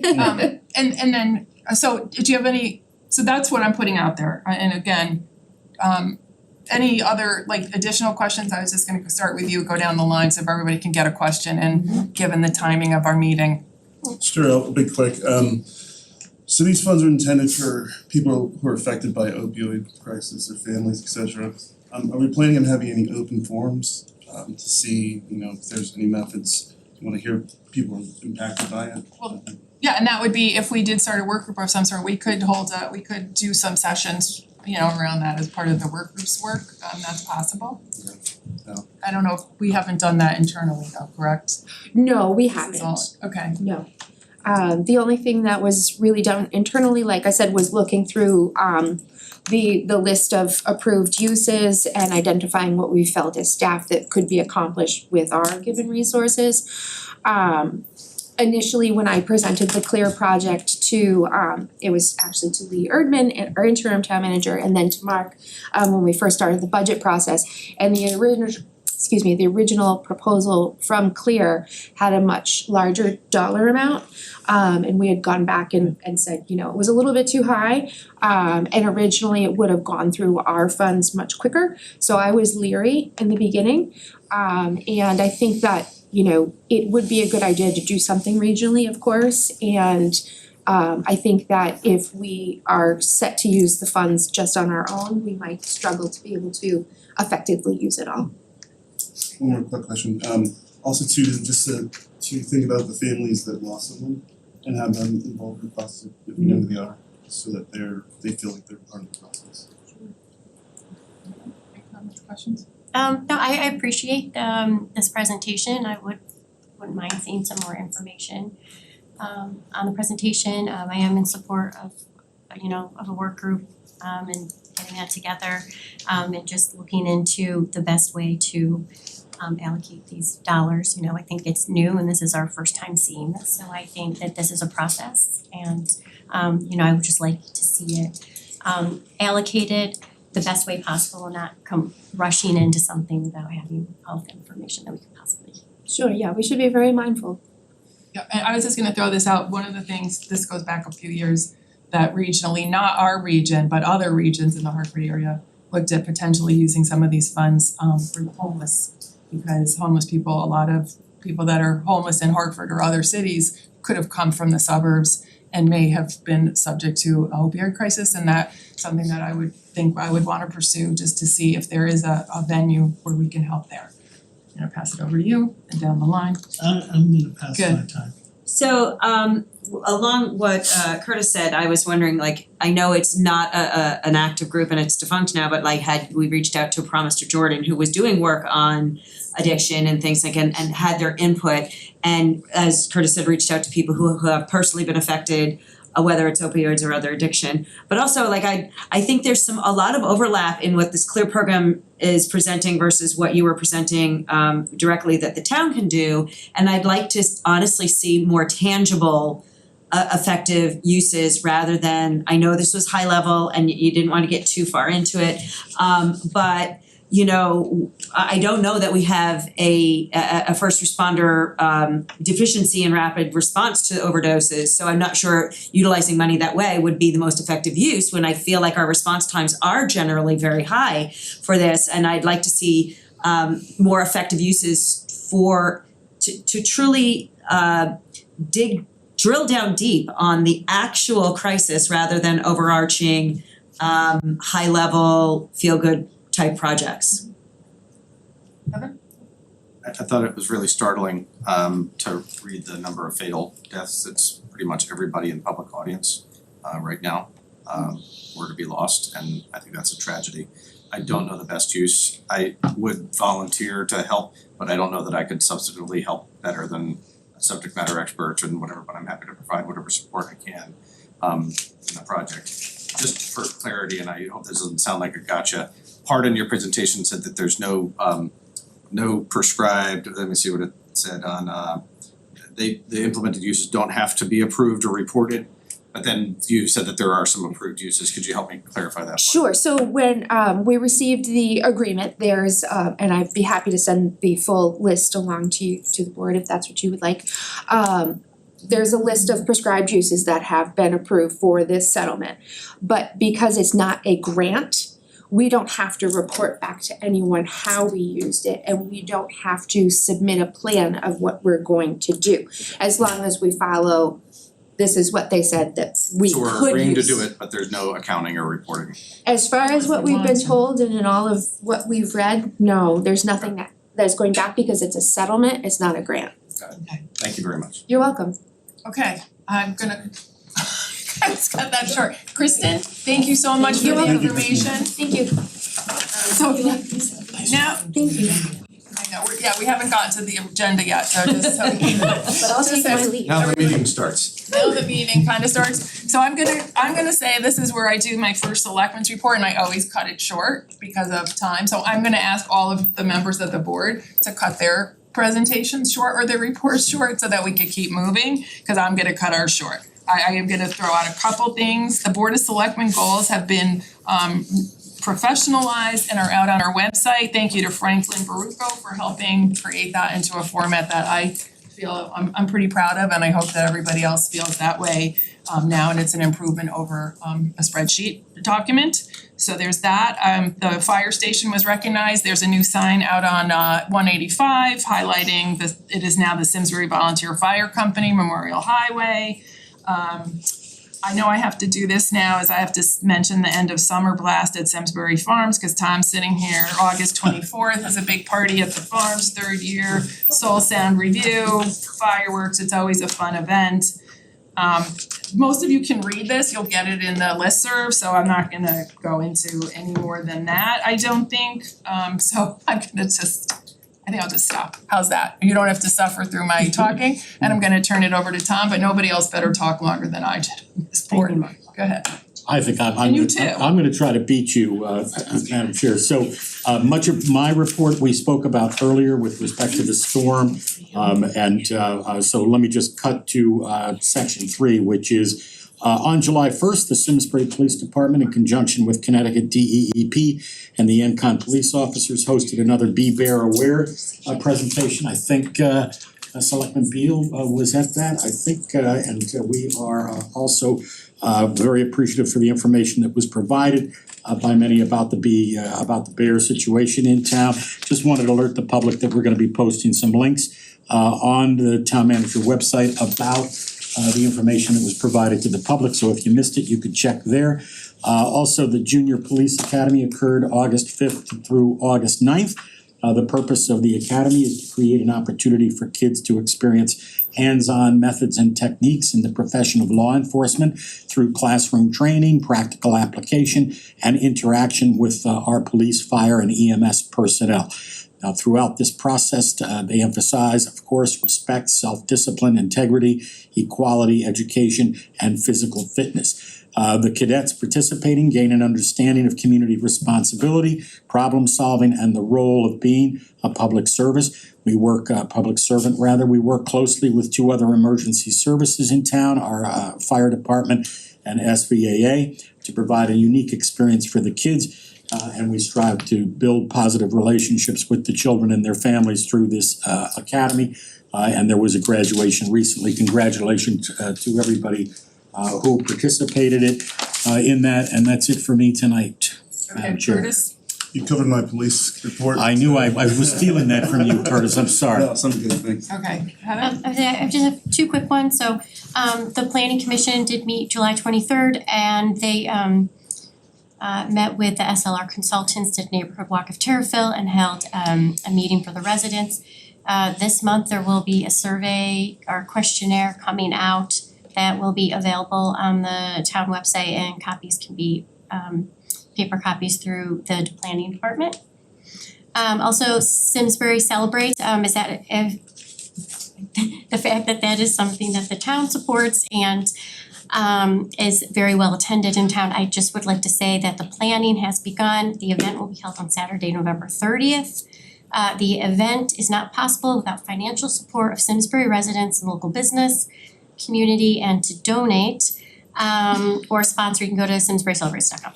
I'm gonna add a plug. I'm only gonna say that the personnel subcommittee met last week and we're working on the town manager's goals. We have some comments and then we'll get it to the full board in the next couple meetings. I'm reporting back on Simsbury Main Street, had their meeting last week, their monthly meeting. One of the initiatives Main Street is working on and has now accomplished is the consolidation of a website for starting a business in Simsbury, also locating your business to Simsbury and finding land or commercial real estate in Simsbury is now a reality.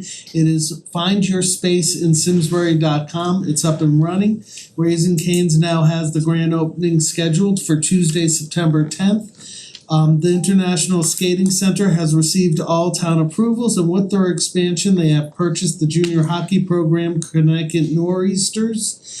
There's also additional opportunities in land at or nearby the International Skating Center, which will be coming up soon.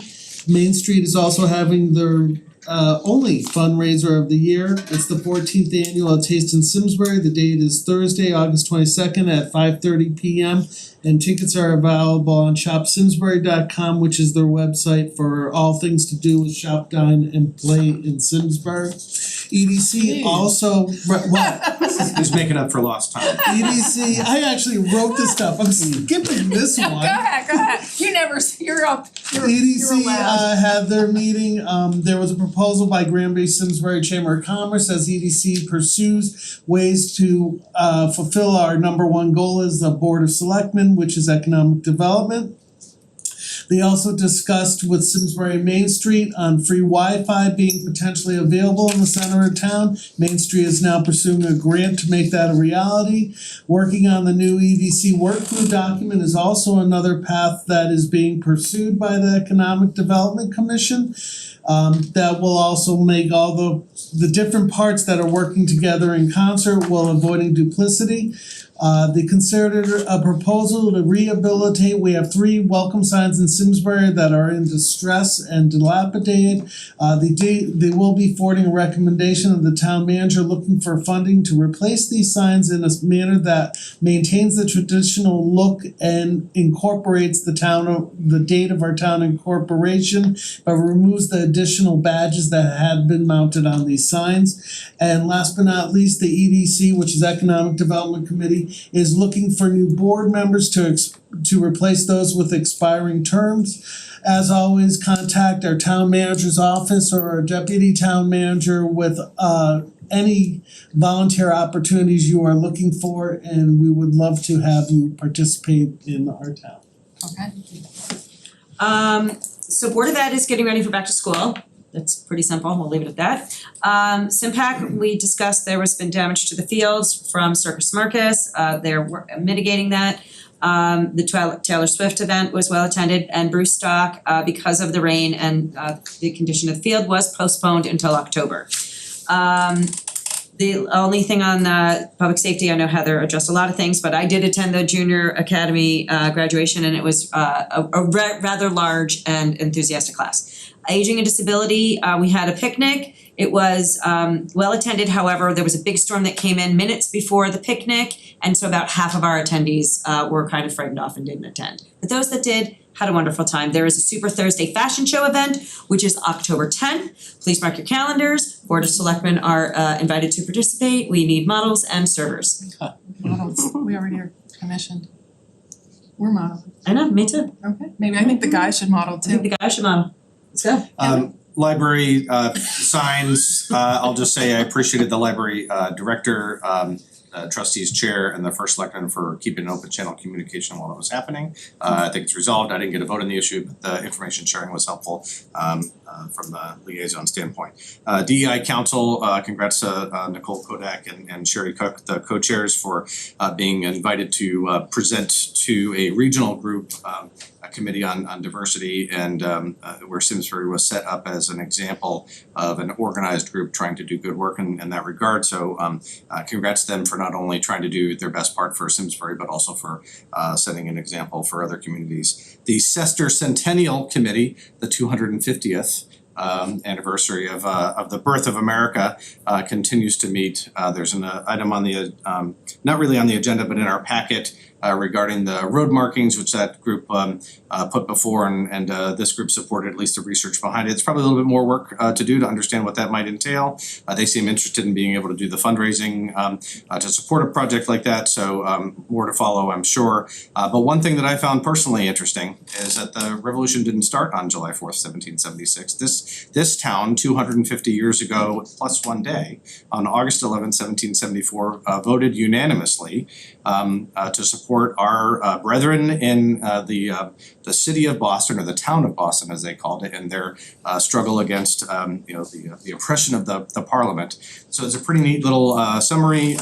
Supported unanimously by the town there. I won't say it in the Latin that they had it there, Wendy, it would confuse both of us, but I think it's really interesting how long of a history this town has and our part in the revolution, that it's the celebration for the 250th necessarily needs to start now, because our forefathers were fighting it this time 250 years ago. So that's all for me. Oh, actually, I do have a question though. appreciated the information sharing on the disaster. I think there's opportunity for an after action. I'm sure staff will. I don't know that I necessarily need to, public safety may or whatever. But there was a conversation just on like the public information sharing. I think that that's just one of those things that could be tightened up, just so that it's clearly and easily defined early on. Things can change as it needs to, but I thought that otherwise it was excellent. And I appreciated the ability to share information. There's this question about the road markings in front of Henry James. Do you have any thoughts on that, Mark, that you could share? Not yet, let me get back to you on that. Thank you very much. Yeah, and yes, we all read the emails on that. But so it's just asking, I think it's very well updated, yeah. that's all, thank you. I actually was gonna include an update in my first Selectmen report, but I ran out of time. It'll be, I'll look forward to reading it. Okay, well, I sat in there then. Not for a week. Okay. Yeah, no, so. No, him a week. I know, but we don't wanna go there. So consent agenda, and I wanna try to get moving here because we have people that are here waiting for agenda items.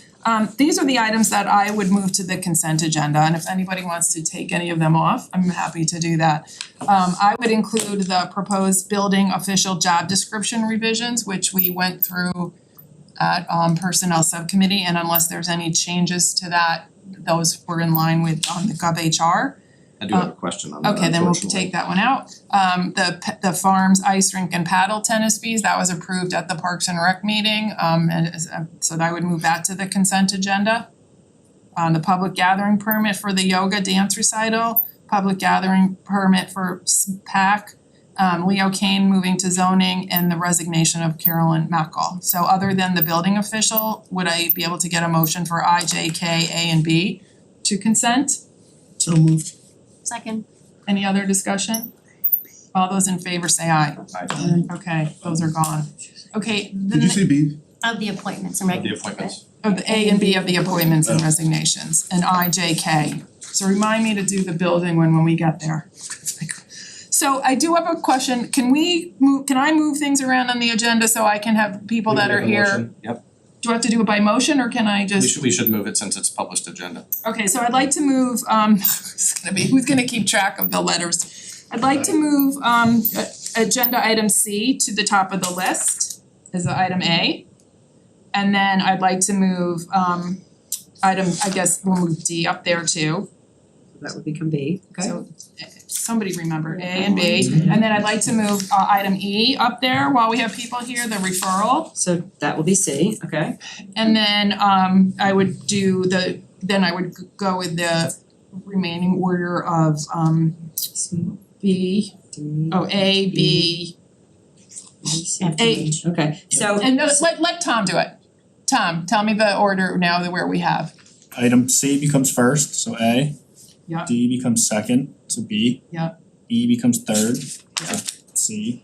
And then your IT grant A becomes D. D. And then moving down. E, and then F is still F, and G and H are the same. Very Make a good. motion to amend the agenda. Okay, thank you. Any other discussion? All those in favor say aye. Aye. Okay, so with that, we get to get the dollars hopefully home for a late dinner. The item that we have here is to schedule a public hearing for proposed amendments to the town code and charter. And this was brought to us from Selectmen Getz, along with hearing from the farmers in town who made a case for amending these levels. So I will like to let Heather speak to this. And then I have a couple comments on it, if you'd like to add some comments on why we wanna bring this to a public hearing. I appreciate having this on the agenda. It's actually something that when we had our interim town manager, I had asked to get on the agenda, so I'm glad to see it finally here. So I not only believe that this benefits our farmers, but I believe it benefits our town. Our farms, they not only produce local produce, local products, they provide jobs. They act as a place for community engagement, but I think this really supports our value of open space. We all saw the amount of money we spent on Meadowwood to preserve that, and when we look at our farms, I think it's important to value our farmers and our future farmers. While I like this on the agenda, I would like to see the amounts increased that we support. I do believe we are behind many communities in Connecticut. And so while this is coming to us the first time, I think that coming in at the minimum to catch up doesn't really make sense. I would like to see us support a higher amount. I don't think that the tax changes on it or how that affects us is very large considering the amount we have spent in the past on open space, but also it does allow our farms to, it gives them a little more leeway to be innovative, grow their farms and not feel so restricted.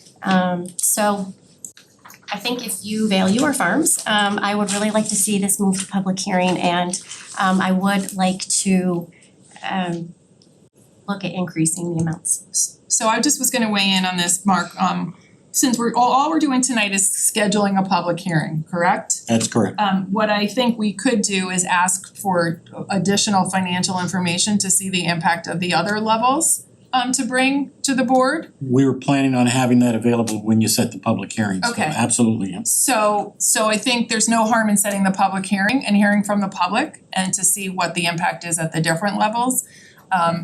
I mean, I think it's a valid thing. Of course, we're here to, we're not trying to, we need to obviously be financially careful of what we're doing and to make sure it's the right thing and the right amounts. So I'm sorry, not really supposed to weigh in from the audience. And you'll have your chance at the next meeting. That's what I would say. I also would like to know, to get an idea, it says 30 municipalities in the state are also doing it. Is there a way we can get some sort of vision of what the other municipalities are doing and what levels and get that as a report? No problem. Yeah, definitely. Just so a quick background is the three main ones that we used were Rocky Hill, Cromwell, and South Windsor. Just based on they had the three kind of that were there and kind of. Then they did a lower level? The formatting, the amounts and all that, but yeah, so like Rocky Hill is that kind of additional 100,000. So that's kind of where our starting point was. Okay, but it would be good to have what the other towns are doing, also what the other levels, the impacts are, if it's like $5 more or is it $100,000 more of lost tax. So that's what I would like to do. I don't know if anybody has any comments, but otherwise we were scheduling the public hearing. I do have one more question on this. The date that this needs to be completed by, I believe, is November, which is when the applications to the state have to happen. Is that true? As opposed to being on the grand list? So Francine, our assessor, said that technically it could be a little later than November. But for our purposes internally, we would prefer to have the grand list settled by October 1st. Okay, I see what you're saying. Legally, if the board wanted to move it back for some reason, yes, you could do that, but I think it's important for our budget deliberations that we know what our grand list is gonna be, and that's gonna be fixed as of the October 1st grand list date. Let me just say that the number that we put in there and responding to public comment was just a placeholder, to get the public hearing set. If you could imagine staff coming to the board with the max exemption that could possibly be given, we just picked a mid-range to set a public hearing, and just to make that clear. That was gonna be my question, if we set a public hearing, are we tied into those numbers? It's just a Okay. motion Okay. to set the public hearing. So if it's the motion, is it the motion to hold a public hearing on the articles that are presented here? Well, with this changes that we just suggested, with the additional information, the proposed amendments with the public hearing will flesh out what we decide to vote on that night. So I don't think it matters if it says the proposed I guess amendments. what I'm wondering is if during the public hearing, our only options at that point are either to consider it and pass it favorably or to not pass it. And then if we make changes, do we have to then hold another public hearing if we make any changes? So I would say that the answer is if the change is de minimis, i.e. not a significant change, then you do not need another public hearing.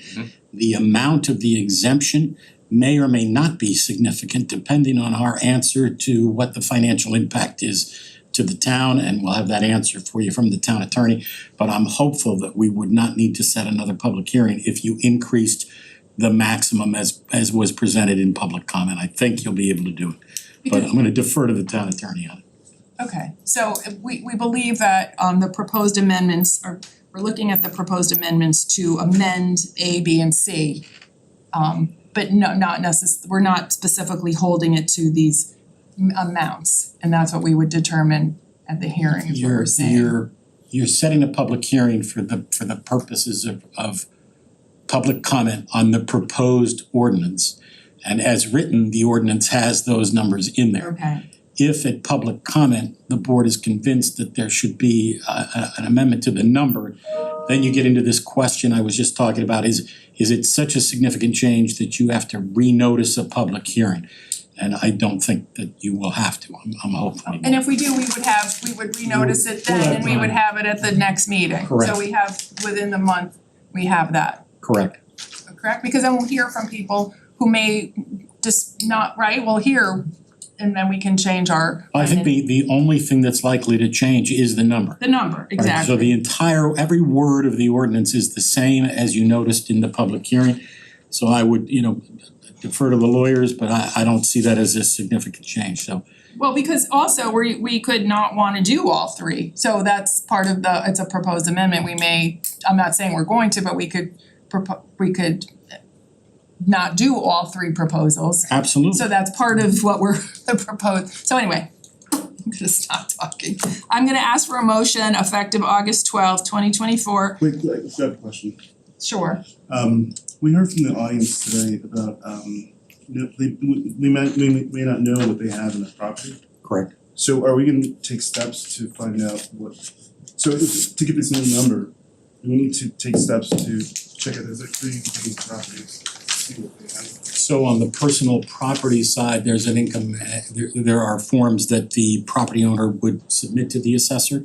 On the real estate side, no, we know and already have it assessed, so what you would be, assuming you call the public hearing and assuming you enact the ordinance change, what you're presenting them with is an exemption to the assessed value that we already know. So if I could offer too, I think that's in reference to like what the financial impact is, and we're talking about maybe $35,000 is too high. And so it's likely either $35,000 or less is the financial impact, is that right? As I sit here now, I believe that I'm not trying to quiz you, Mark. it would be the reverse. Yeah. Yeah, Higher than I believe it would be 35,000 as a minimum, and then if the board looked to increase the exemption, the fiscal impact would be higher. So is the comment that we had before from Mr. Toller with some, have we taken out on these properties, buildings that are not zoned for agriculture, or have they been included in this? The property is assessed currently without the benefit of this ordinance. Right. So with that regard, the answer is no, we would not have gone in to determine what is for this purpose and what is for that purpose. So I think there were additional buildings considered on the total valuation, and that's why I'm thinking that the estimate is higher on the financial impact as opposed to what it will likely be. Well, it depends on whether or not you're using that sentence that was raised, right? So I think she knows how many buildings are out there and probably used that assessment, because we're probably taxing them, I hope. Not to overtax people, but I hope we're taxing them. And then this exemption is gonna only apply to a certain number of those properties, so it will lessen that. That's correct. Yep. So I'm thinking that it might lower that amount. Okay. It's okay, if we take this motion now though, for Selectmen, would it be prudent for us to amend what's listed here in these proposals and increase those amounts, or do you not intend to? I would rather wait for the hearing, to be honest with you, because I don't know what the impact is right now on the finances. And I don't see any pertinent reason to bump them to the max without going through the hearing stage. I mean, you can somewhat extrapolate it out, but.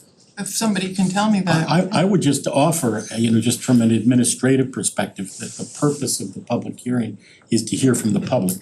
I realize you heard from the public today, but the public hearing is to hear both Other sides. sides. There could be another view, I and absolutely they agree. didn't know. So they would come to the public hearing. So again, for that reason, I agree with the first selectman, don't try to amend it now, just set the public hearing. And let's see what other communities are doing too, just, and not that we have to do what they're doing, but there is a tax burden, there is a tax impact here, I know taxpayers may feel the opposite of the farms, I just have to be, that's the way of the world, so. Just on that, on the comparison though, can we have towns that are more similar to us? Cause I wouldn't necessarily think that we are very similar to Rocky Hill, for example. Necessarily. So if we could find ones who have similar number of residents, similar income levels, similar number of farms for their purposes, you know. Get you all and then kind of group based on Great, similar. thank you. Okay, so I think I said the motion, I don't know if I said it all the way through. I have it up to you. Okay, so I'm asking for a motion effective August 12th, 2024 to set a public hearing regarding proposed amendments to Town Code Charter Chapter 141 taxation for 6 p.m. on Monday, September 9th, 2024. So moved. Is there a Second? second, is there any further discussion? I just wanna make sure we get an opinion of some kind that says that we can make adjustments to the dollar amount, that's all. Okay, and if not, we will schedule a second public hearing. We'll have to make sure we follow the process, this is one of those things you don't wanna mess up. So all those in favor of scheduling the public hearing, say aye. Aye. Okay. The next item is scheduling another public hearing. These two are kind of, they don't really seem like Thanks they for go coming. together, so I thank you. Thank you all. They don't really seem like they go together, so I'm surprised they are together. And both of these proposals were not presented by the Board of Selectmen, they were presented by the assessor as things that I believe were on a list. One of them is a proposal to, there's a current exemption for horses and ponies that are used on a farm, I believe. And this is saying to exempt all horses and ponies as property, right, other than used for farm. So that's kind of one piece here. The other piece is the waiver of a penalty. Again, Mark, do you wanna talk about these? Cause they don't relate. Yep. So let's just set the stage so that the public understands that there has not been a review of many of these minor assessment exemptions for some time. And I think that it's important for the decision makers to, if it's possible, look at them as a group rather than we bring one now and another one 3 months from now and so forth. So when we were doing the work for the farm ordinances, the two that you just adopted the public hearing for, we asked our assessor, are there anything else that you wanna get in front of the board for their consideration so we could package it? There is one other one coming that we have not completed our due diligence on, and that is a senior exemption for our senior citizens. The board will be getting that sometime in September. That one's a little bit more complicated, and so we were not able to get it done in time for tonight, and we realized you had a jam-packed agenda anyway. On these two, they're relatively simple. Here's the intro on the horses. Why would you exempt horses? Well, if they're taxable, which they are, everybody gets an exemption of up to $1,000 if it's used as a farm animal. The reason we're coming to the board and making this suggestion for you to consider is that in reality, we are not able to go and look at every horse or pony in Simsbury and make a determination. Our assessor cannot make a determination as to whether or not that horse or pony is used in farming and is eligible for the exemption. Secondarily, our assessor is not an equestrian that could, with any confidence, value a horse. And this is kind of an archaic section of our code, quite frankly.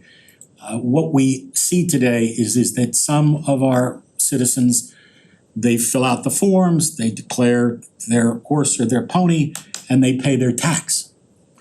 And if you look at that and you say, I've got a handful of people that are paying the tax, but yet we've got many more people who are not paying the tax. We really have an enforcement problem with respect to the people who are not paying the tax. And we can't solve that problem. And so out of a concern for equity and fairness, we're suggesting to the board that we make them all exempt. It's not something that we would wanna do because obviously it's a small revenue maker for the town. But as a former tax collector myself, I can tell you that the number one premise of tax collections in municipal law is that they be equitable and fair. And we don't have a fair process because we just aren't able to go out there and assess every horse. So that's that brief thing, kind of counterintuitive, just exempt them all. And the state does allow you to do that, so obviously we're not the first to think about this. And I recommend that you do it a little bit reluctantly, but I do understand the reality of the situation. With respect to the waiver of late filing penalties, this is a business-friendly amendment to an ordinance. It's also enabled by state law. The state envisioned that we might want to do it, but left it up to the local government to decide whether it wants to do it or not. And it has to do with whether or not we're gonna penalize our business owners for late filing of the income and expense statement. Currently, what is the current situation in the town is that they're due by June 1st. Our assessor has the authority to give everybody a 30-day extension, pretty automatic. This proposal would extend the waiver period for a number of months. And we're recommending that you set, and again, we're only here tonight not so much to debate the merits as to set a public hearing and ask the public what the public thinks. I'm reminded by some work I did in another community before I came to Simsbury, and the board was pretty clear with me as the city administrator there that we'll almost always vote to set a public hearing. Because we really, if we do otherwise, we're saying we really don't wanna hear from the public. These are close calls. Some people on one side of this are gonna say, we don't want to extend the deadline, and we don't wanna give the assessor any discretion at all. So if there was a death in the family or there was some legitimate reason why that form couldn't be filed, the penalty just can't be waived, and it's too bad for our local businesses. And again, you could come down on either side of this. That's why you're the policy makers, but I think it is worth setting a public hearing to hear from the public about this, both of these, and that's kind of why they're lumped together. That's all I had, but happy to answer any questions. Steve? So this is a tax on people that use farms to like plow their fields. When does a horse become taxable? Well, we can get time to read the actual, as I said, it's kind of archaic, so So even bear if with it's us. your pet, you pay a tax on horses? I'm naive, I'm just admitting it. Do you want me to put it up on the screen? No, I just want you to answer the question. Horses So every horse in every town horse is is taxable. Actively engaged in farm operation, Unless actively engaged. unless, yes. And we're assuming that they are not. What if it's a business that's clearly a horse business that is very clearly not a farming industry? Then they would not be exempt They from would be local paying property. taxes on their horses. That's their business, yeah. So But under this, would they then change to not being taxed, so it's equitable for all? Yes, so the question here is, do we want to make it easier and more equitable, or do we wanna continue to tax horses that people own as property if they're not used in a farm? That's the question, and I guess it depends on how much revenue we give up to do this versus the amount of work it takes to figure out the value and number of horses that are out there. Correct? That's what the question is. It's asked as a public hearing on here, at the request of the assessor, and I'm happy to hear from the public on it. The question on the waiver, the one thing that I didn't see clear is, so you're saying it's a 30-day, you have instead of immediately being assessed the 10%, you have a 30-day window? Where does it show that, or is that not part of the? That's not, I don't believe it's part of it. I think the 30 days is automatic. So we would have a timeline that we would hold people to. We currently do, and it's 30 days. Oh, it's currently 30 days, so now what are we saying it would go to? The penalty. The assessor would have the ability, but not the duty, to waive the penalty up through, what's the date, Tom? September 30th. September 30, right? And the reason we pick September 30 is because the next grand list is set as of October 1st. So really if you were to pass this after a public hearing, it would give the assessor the ability to have some leniency with respect to a local business that did not file the forms on time. So is this at her discretion, so she picks and chooses? Or is there any? Or the Board of Assessment Appeals. Yeah, it's either the assessment or the Board of Assessment Appeals. I know that assessors will use a uniform set of standards, but I think that and I don't wanna speak for Francine, but the difference between July 1 and September 30th is relatively de minimis, right? We're just talking about another few months that would give her that discretion. So I don't think you would see her saying, I'm not gonna give it to you. The bigger fear, if you will, is that you should give it to everybody, but I think my own view after much debate and discussion about this is that if the state enables this board to make the decision to give our local businesses a little more time to file the forms, then we should do that.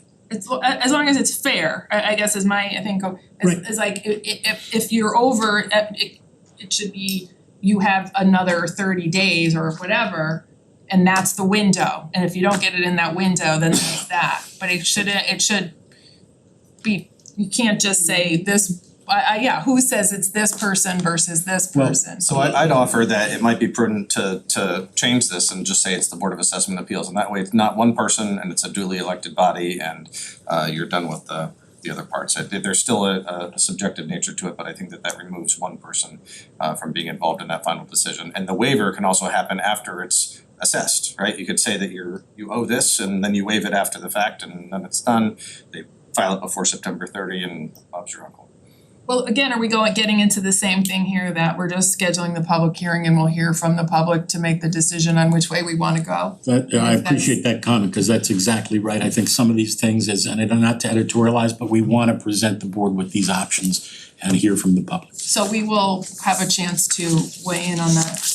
I do have one additional thing. Go ahead, finish your thought. No, I was just gonna say, I'm not trying to tell Kevin no, but I'm just trying to say, I think that will be inherent in the public hearing to see. You were asking the question, I was trying to provide a solution that the public hearing could draw out. Oh, I was, okay, Just thank tell you. Kevin no. No. She does it all the time, Steve, don't worry. I do not. So my follow-up question, which is irrelevant of the public hearing, is what's on June 1st? Cause we fill out our personal property taxes for businesses in November. So I'm not sure where these days are coming from, but using September 30th for a form that's due in November, something's not reconciling here with this June date that as a business owner, multiple businesses, I've never had anything due in June. It may just be as simple as the lag, and remember, all assessment is lagged a year and then is billed later, absolutely, as the first selectman said. But if you're late, you get the 10% penalty in November. So I mean, someone's gotta clear up the dates, there's something wrong here. The assessor will be available at the public hearing to answer any public. As long as we can adjust that window at the public hearing is my point, because I do believe this is erroneous as far as dates. And we don't have to, if we don't have to have a new public hearing, we do not necessarily have to vote on it if we don't have all the information. Correct. On the 9th, we could vote on it at the next meeting, which would be more prudent potentially to digest the information that we will get on the 9th, just putting that out there. Are we Right. looking to schedule all the public hearings on the same date? We think that many of the same public commenters would be eager and appreciate the ability to comment on these as a group. Another meeting like Question this. for you, for the horse thing? Yeah. You were mentioning that it's too onerous to, I guess, Yeah, I know. this whole process, but don't you have to like register your horse? Or don't we have documentation, cause like with a dog, you know who has which dogs, but wouldn't you have to know, like, you would know how many horses we have, wouldn't we? If the owner of the horse declares the horse and tells our assessor, then we know that there's a horse.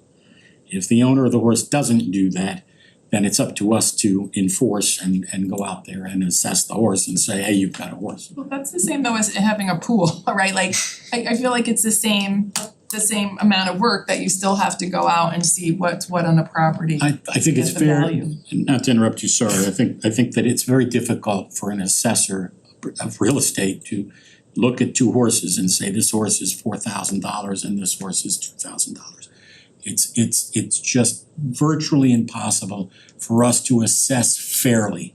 And if you can't assess fairly, then the question for the board really is, do you want to tax the 10 people who properly fill out the form and say, my horse is worth $3,000? Is it possible to have like a license fee instead of valuing? The state has not given us that option to do that. I'll ask the town attorney if you could pass a local ordinance to make them pay a fee, like for a dog license or something. Not a bad idea. Just cause, you know, I mean, I'm happy to ask. Enemies here. It's a great Yeah. question, $8 Yeah. to register your horse. but again, the assessor asked for the board to consider this, and you know, I asked the same questions you did. I think it is worth a public hearing. So that's where I pardon me? So I'll ask for the motion. Like I said, I'm doing this at the request of the assessor. We do not have to, we can just hear from the public and the assessor who will be here at the meeting. Correct. So I'll ask for a motion effective August 12th, 2024 to set a public hearing regarding proposed amendments, including the horses and the waiver of provisions to the town code, chapter 141, taxation for 6 p.m. on Monday, September 9th, 2024. So moved. Second, Any more discussion? yes. I don't think that we should just forward things only to get public comment. I think that it's our responsibility to do our best judgment on this and to vote for it, and I'll vote for it. I seconded the motion. But we have a responsibility, and I think the public expects that we've reviewed it, and the public hearing process is an opportunity for us to consider things that we might not have otherwise, like an idea about, can't we just do a license fee Sure. instead? And that's the important part of the democratic process. So I'll vote for this because I support it, but not just because it came before us. Okay, and I'm not saying any opinion I'm on just, what I think it's of this important either, for us so. to do that part, that's all. Okay, is there any more discussion? All those in favor of the public hearing say aye. I am worried that my daughter will use this as another excuse. Well, I never got mine one, so maybe I'll teach you what I did. Okay, so we're only on the new C item, and this is on the referral to the planning commission. I was gonna propose that we table this agenda item at this point in time to make sure that we are following the correct process for this. I will ask Mark this question. I did ask if this was open space, being part of open space and having been part of a sale of open space in the town in the last board. So my recommendation would be we table this to get more information to make sure that this is the exact process that we should follow and that we've met the guidelines of selling open space, and that we make sure that the process of selling a land specifically to one person is fair to those. And Mark, if you wanna weigh in on that, and then Thank you very much. I appreciate the opportunity to set a couple of things straight from the public comment and just to, you know, clarify a couple of things. So first of all, we do have all the answers to the questions and to yours, Wendy, that you just asked. And we have information from the town attorney who's researched the deed and so forth. And he indicates that this has never been designated as open space. I will read this from the town attorney, the 0.36 acre parcel at issue. And Tom, if you could put this on the screen for me. Which master block and lot, blah, blah, gives the numbers, appears to be a remnant of a residential subdivision that the town acquired from the developer for $1. The deed is in fee simple estate and does not include any dedication of the land for open space, conservation land, or public use. It has never been designated for open use officially, number one. According to the town attorney and our own research as well, we are able to sell town-owned land that has not been designated as open space and has no deed restriction relative to conservation or open space by following the process. And the process is first a planning referral. That's first. That does not mean, by the way, that we wouldn't refer it to open space even though it's not required. That's a decision that we can make later. But what we do know is that the first step in the process is that it be referred to planning. And we can't refer it to planning without your approval. We're simply asking you to refer it to planning. And Tom, if you could put the picture up as well, if you have the photograph. This was taken this morning. This is hardly what we would call open space in terms of conservation and the protection of land. This is essentially the front yard to the house. For many years, I've been told that the owner was mowing it and so forth, but that no longer is the case. Town staff are maintaining this property for the benefit of really no one but the property owner. And the property owner has made an offer. Now, whether the town accepts that offer or not, we're still a long way away from that process, right? But it first has to go to planning for a referral under state law, because if the planning commission doesn't want you to proceed, they're gonna tell you why they don't want you to proceed. So this is really a test case for us. We have about 9 of these properties around the town that are, I won't use the word orphan lots, but they are far from what I would consider open space. We have every intention of asking our open space colleagues to weigh in, but the process doesn't require. What the process requires is a referral to planning. We just want to get plannings to weigh in on this. And so what, kind of like the public hearings that you just approved after some debate, we're way ahead of ourselves. So could I ask you a Please. question? Yeah. Because so if I read this correctly, and I think I was asking this question somewhere along the line, if it's referred to planning, it says you would execute all documents and take actions necessary to effectuate the sale. Will it come back to us to approve the sale? I still have to follow the process. The process requires a number of things. 1, a public hearing. 2, a sign has to be posted on the property that there would be a public hearing. We have no intention of circumventing any of the process. The answer to your question is that assuming a favorable recommendation from planning and that we have followed the process, because I have to follow the law and I'm gonna follow the law. It's not necessary for me to put in there that we're gonna do these things that are legally required for me to do. The answer to the question is all of those circumstances being met, we were trying to avoid having to come back to the Board of Selectmen for another approval. I have no problem with the board taking whatever action it wants to take. We were simply trying to not have to, ordinarily what would happen is you'd refer it to planning, planning refers it back to you, you refer it to open space if it was designated open space. At some point you set a public hearing, and it's a rather lengthy process. So we were just trying to make it a little bit more efficient. We weren't trying to circumvent anybody's oversight. We certainly weren't gonna do anything without the public's weighing in at a public hearing. And I understand that there have been town properties sold in the past without a public hearing. It's not gonna happen now. We would have a public hearing even if it wasn't required, because that's the way we wanted to run the business. So. I'll speak to that. We've only sold 1 property. I'll be honest, I was the buyer, so that's why I know that. And that was starting to set a precedent, and we're actually starting to set a precedent here. I do have a couple of remarks. Open space, yes, that's small, but open space can be aesthetic. Yeah. It doesn't have to be open space, we're gonna have a picnic. When I did pursue my own lots, I gave up the development rights for the land that I was allowed to purchase. We're doing that here. Okay, that's, to my knowledge, unless I skipped over it, I did not see that acknowledged. The condition of sale, which again is, this is an administrative, but just the board, it's a great question, Steve. The owner would be required to merge the lot. So it's not a buildable lot at this point. If all of the approvals happen over the next couple of months and this actually were to come to pass, the requirement is that owner would have to combine the lots. But that doesn't actually acknowledge the development rights, because now he has X square footage. In theory, in a different scenario, he could build his house out over that lot because he now has the development rights for his full lot. We're not alienating that. But we are putting it back on the tax rolls, so at the moment. Which I agree with. Right. I'm on board with that. Yeah. This is another aspect that I think it's pertinent, that I think a lot of townspeople feel this way that I'm speaking for, that if someone wants to buy open space and make it their yard, 2 things. One is you can't develop on it.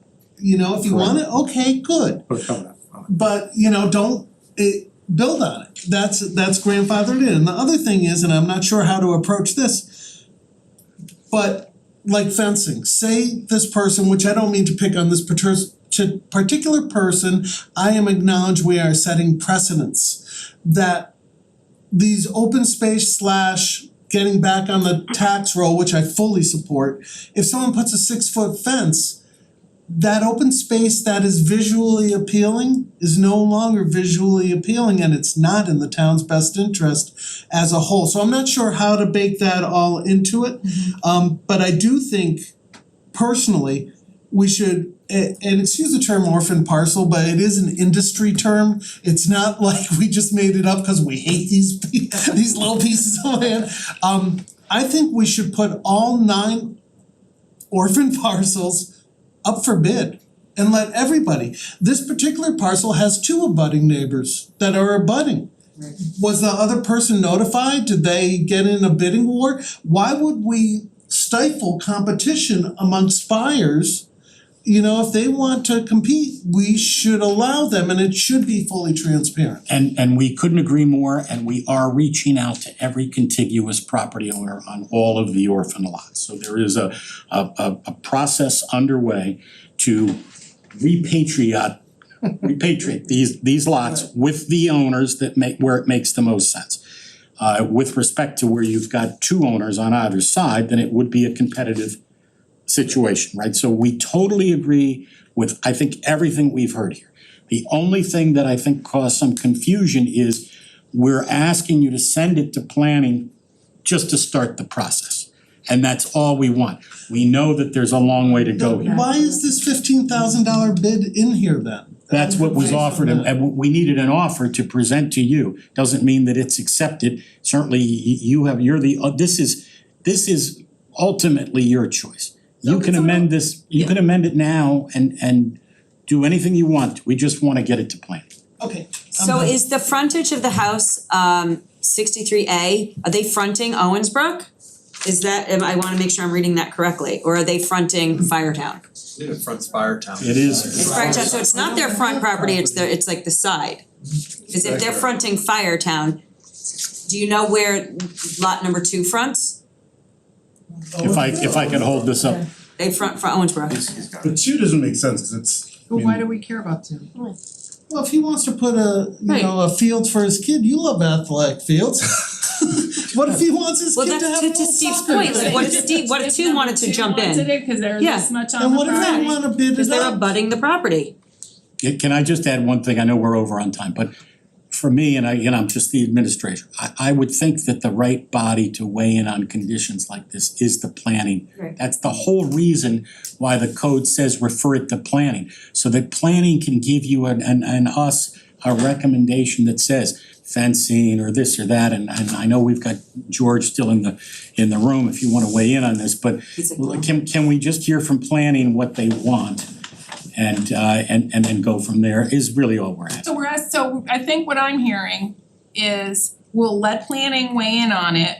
You mentioned it would go through open space too at some point. I didn't say that. Okay. I said that it could, but it doesn't have to. And I wanna be clear that to Steve's point about setting a precedent. Okay. I'm reluctant to set a precedent that everything that Got it. is not designated open space is now open space because it doesn't have something on it.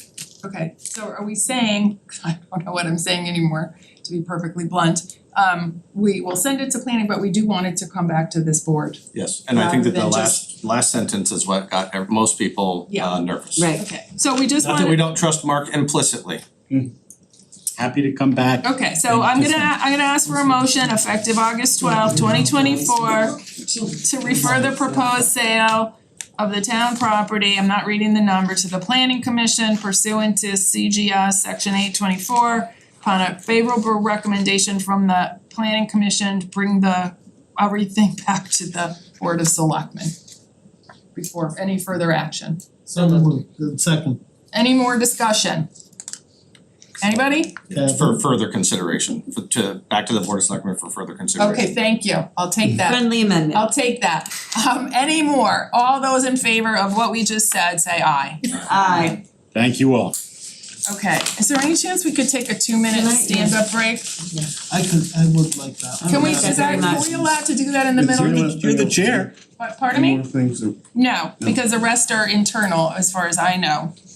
People may wanna just So you hang You out can and listen to us. stay, but I'm just saying, I wanted to get rid of the items that people specifically spoke out about, and I don't think there are any more left. You just need to make a motion for. I'd like to make a motion for a 5-minute recess. 2 minutes. 2 minutes, yeah. Yeah, 2 Is minutes. that quick? 2-minute recess. All those in favor? Aye. Just know the microphone for SCTV is on. Microphones are It's in live. the ceiling. Hot mic. Meeting back to order. I see something on the. Thank you, Wendy. You guys got, this is just like, you beat Okay. through most of it, right? Anybody have any coffee? I have this. I'll give you Just some, saying. history, I'll give you my opinion. You have regards from Oh, very nice. And you know she's been I had a full name. I do have a bear I knew in that my tonight. I have bear whistles at We've home. used those, that is absolutely awesome, I'm glad. Oh wait, Max told me to get a bungee. Okay, so.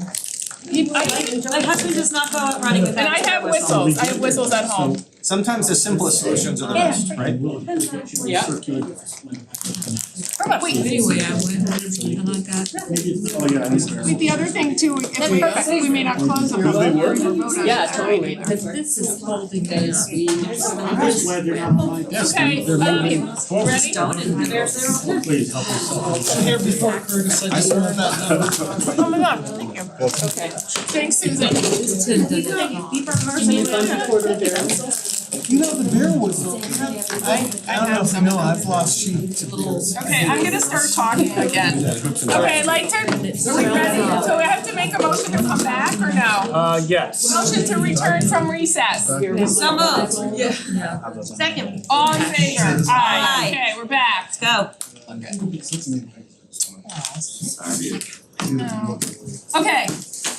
we're back to the old A, which is now the new D, right? And this is the state and local cybersecurity grant program application. What was I gonna say here?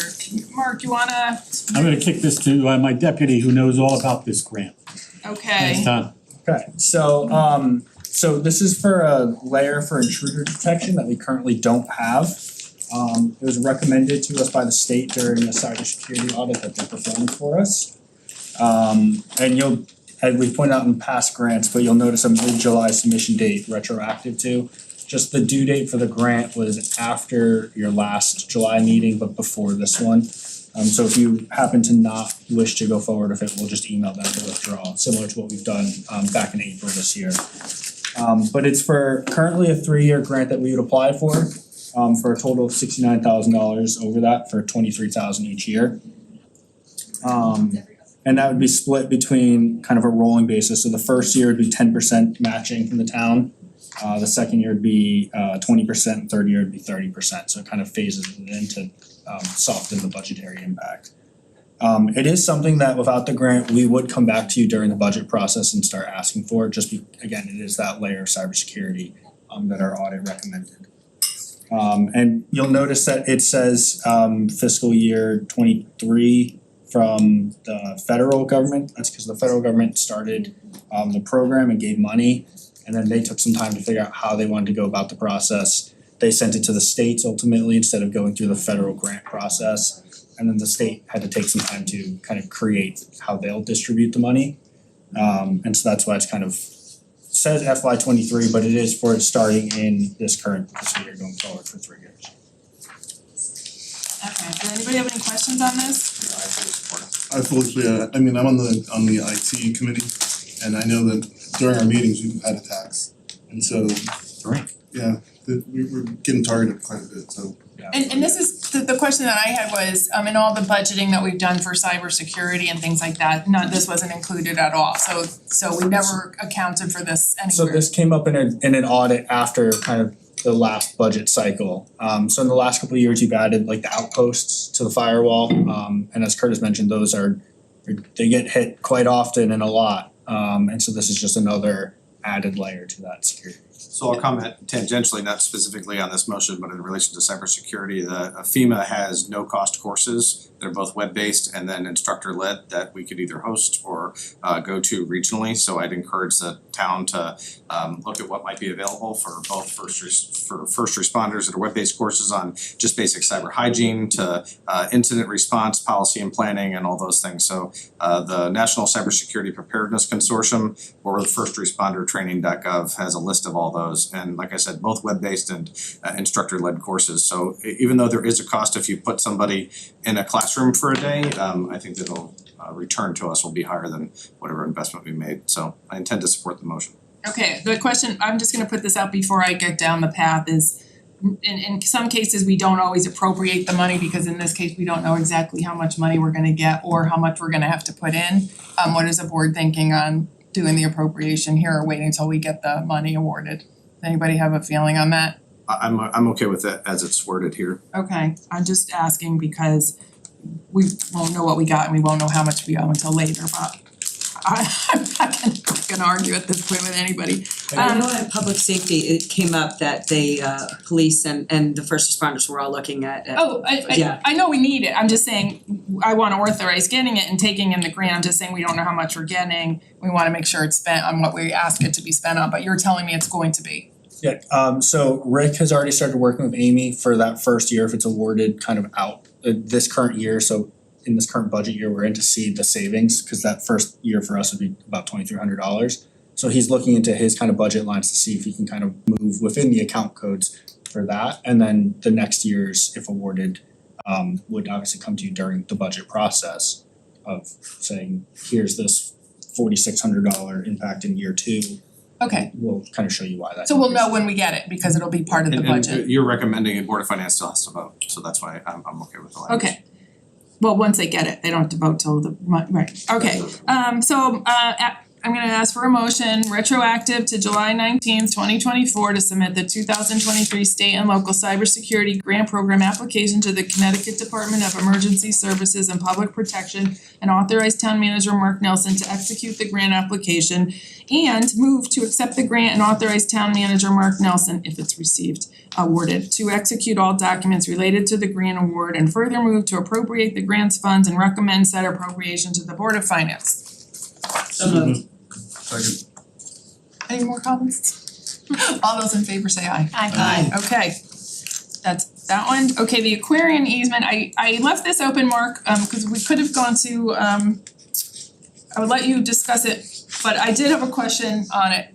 Sure. I'm gonna ask it without even giving the background on it. It's like, what are are the residents all informed of this? Because I'm just speaking from experience when I see Aquarian saying they're gonna do a number of clearing of trees, and I think back to 5 years ago when they created the path on Town Forest, which is now a road. So my curiosity is, do the neighbors know?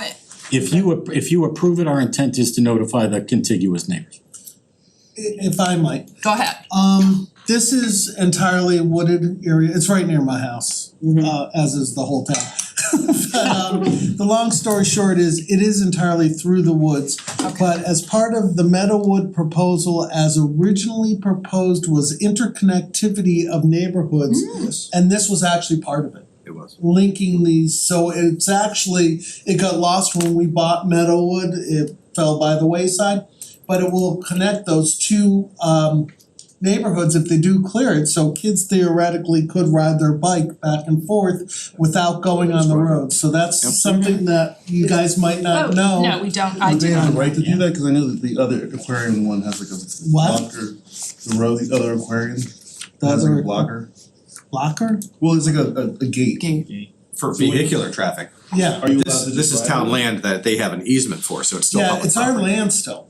So we just be sure They that just can come onto our land. Okay. They can't prohibit access from a townsperson. And if I'm not mistaken, there's only 2 abutting neighbors because it's in one person's backyard and then on the other side, it's actually at the end of the cul-de-sac. I don't even think it's in someone's backyard.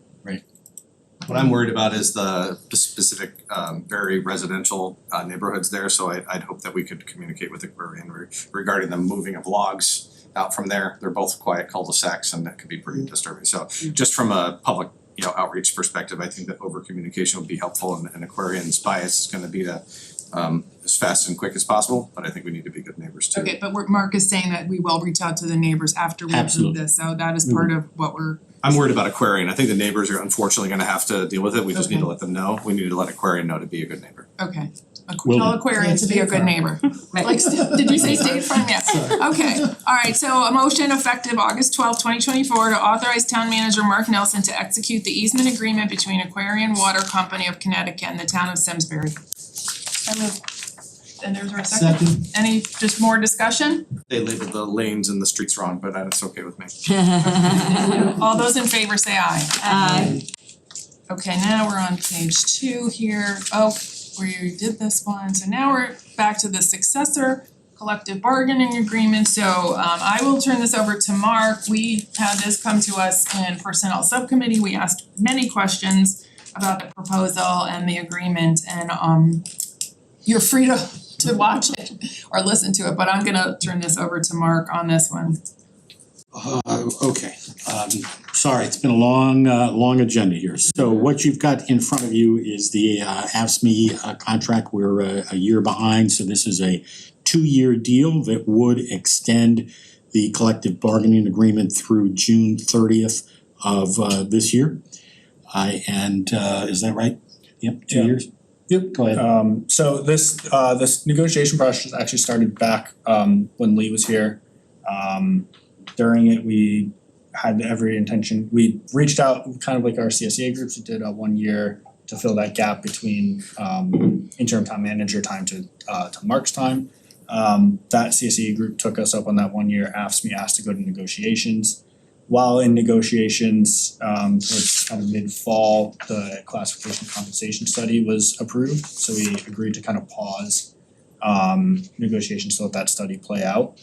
Then we kind of came back to the table with the results of that study, through implementation through the budget process. So we came back to the table to kind of, one, this group has been out of contract since July 1, 2023.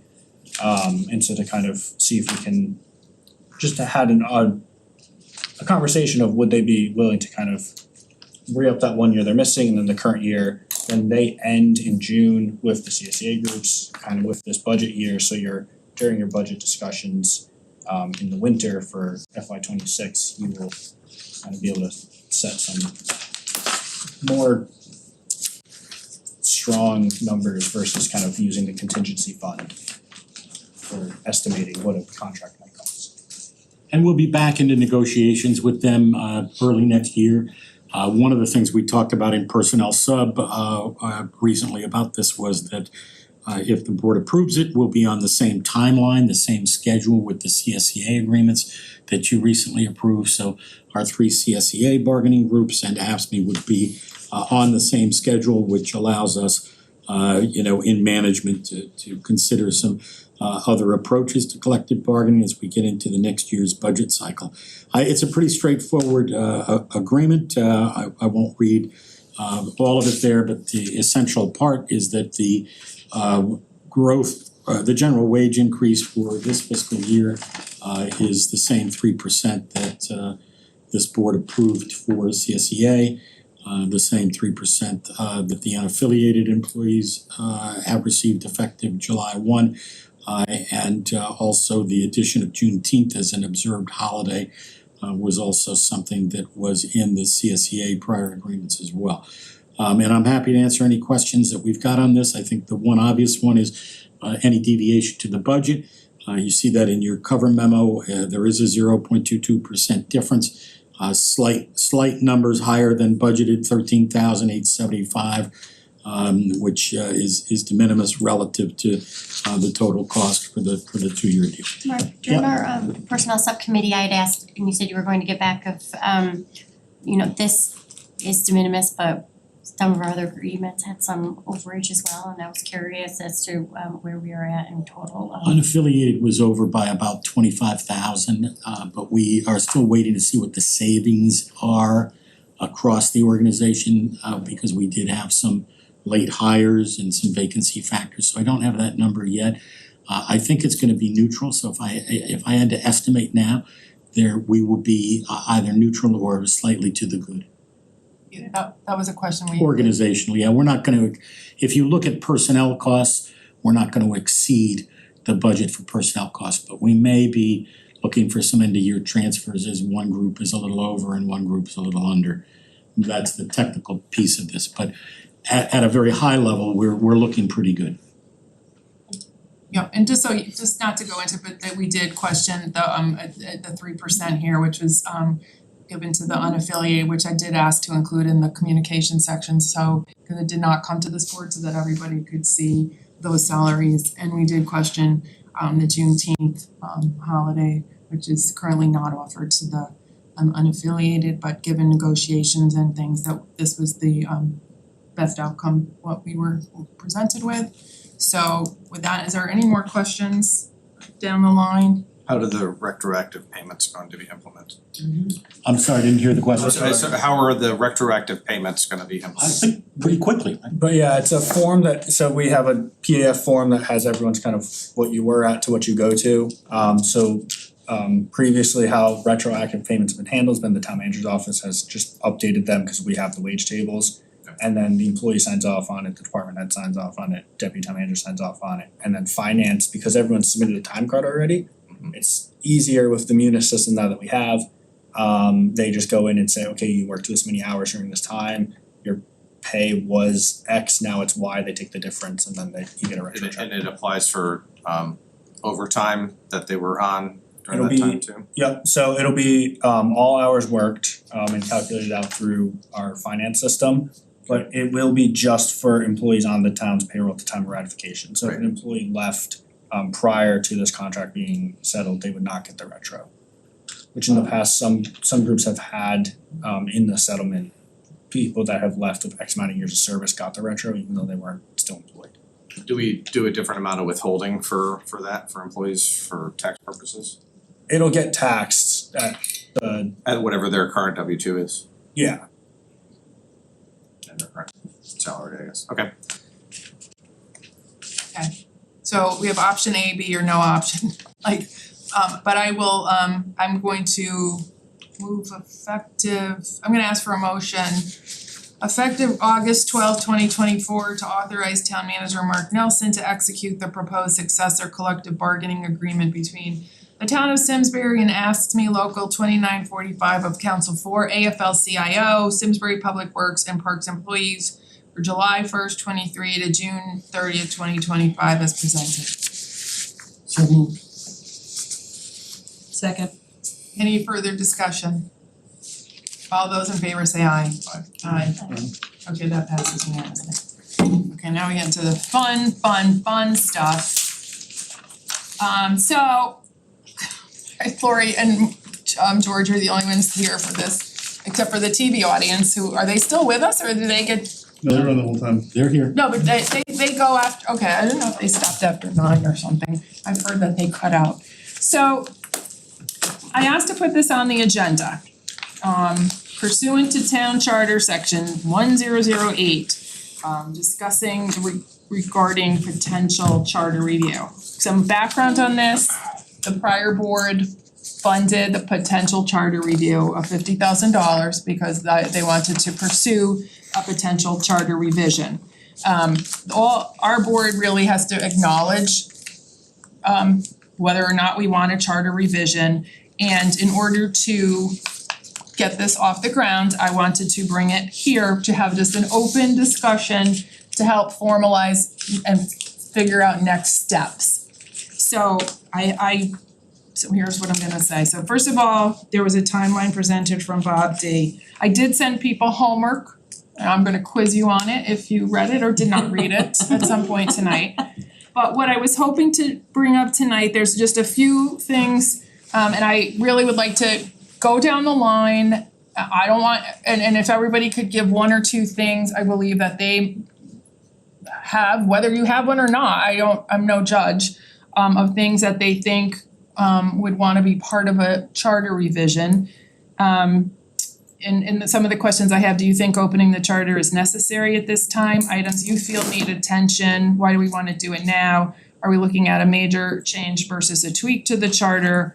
And so that's my first question is why do we wanna open the charter now and form a commission and do that? And I was going to defer to two people first. The first one I would defer to was Heather, as she was on the board with me when we voted to fund this. It was done in the last term.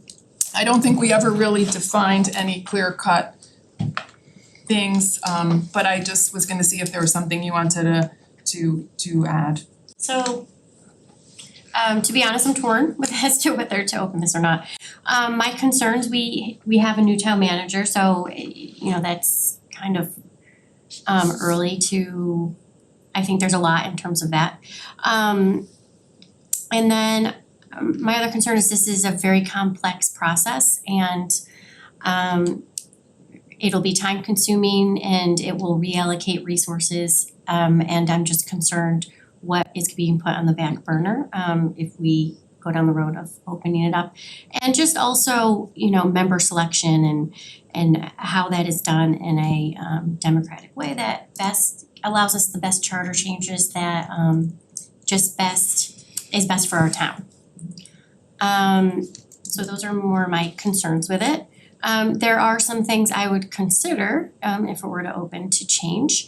You know, I think us going to we had, and I don't know if this would really occur again, but we've gone to referendum for grants only that have gone over the threshold, and that is something that I would think to tweak that wording a bit. You know, I think we could do some streamlining of boards and commissions, but we have a number of boards and commissions that are outside the charter that we could look to streamline, that are considered temporary or set up as temporary boards and different things. So some of that we could potentially do outside of the charter. So I guess those were my two bigger ones. I'll move it on to the next person. Yeah, and if you could, like I said, I'm gonna turn over to Steve because I know he is my deputy and I know he has brought up charter before. So if you agree with a couple of things that Heather said, and you can say that, but if you wanna throw a couple other things in the mix. Heather has no idea what she's talking about. No, I actually concur with most of what Heather says. However, the reason I'm here, I think most of you know, is 4 business owners, large landowners, got together and we wrote a letter that started a big disruption in our town government. The onus of that, if you boiled it down to one piece, was the town charter needed to be revisited. After 345 years, give or take, we switched our form of government and we have not revisited it. To think that we got it right on the first go around after 345 years to do a complete dismantling and repopulation of the town government, to me, from only my perspective, is sort of like naive. There's a lot that we could be doing. I think we do need to look at our boards and commissions. There's redundancy. The planning department could use a little restructuring. But in general, I don't understand, and don't take this personally, the hesitancy, either of you, because I know you're both hesitant, the hesitancy to open this like it's Pandora's box that someone's gonna jump out and go gotcha. This is an opportunity to look in on yourself. What we do is we decide a panel of people that we feel can be altruistic and centered on the good of Simsbury to look at our charter and see what they would suggest. After they look at it, they have no power. They bring their suggestions, like any referral board, to us. All the power is back with us. Just for further clarification, I believe we either have to accept them or send it back. There's no playing with their suggestions. It's either take it or send it back to the drawing board.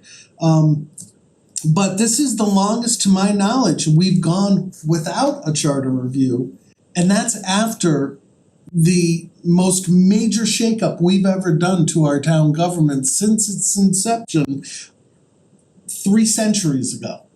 So that's my thing. I'm really proud of our board. I'm proud to be a member of this board. I think we really encompass a lot of vantage points. And I am biased, but I think we are well suited to reflect the town in its wants and needs in a proficient system. And I think we would be a great board to get this started. I don't know as it'll be done within our tenure of this go round, but at least I'd like to get this ball going with the people that I have on this board alongside me. So that's my shtick.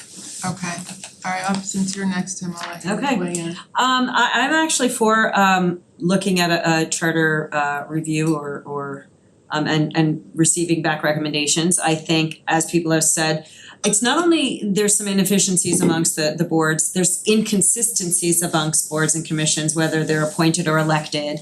And there may be some that are appointed that should be elected and maybe some that are elected that should be appointed.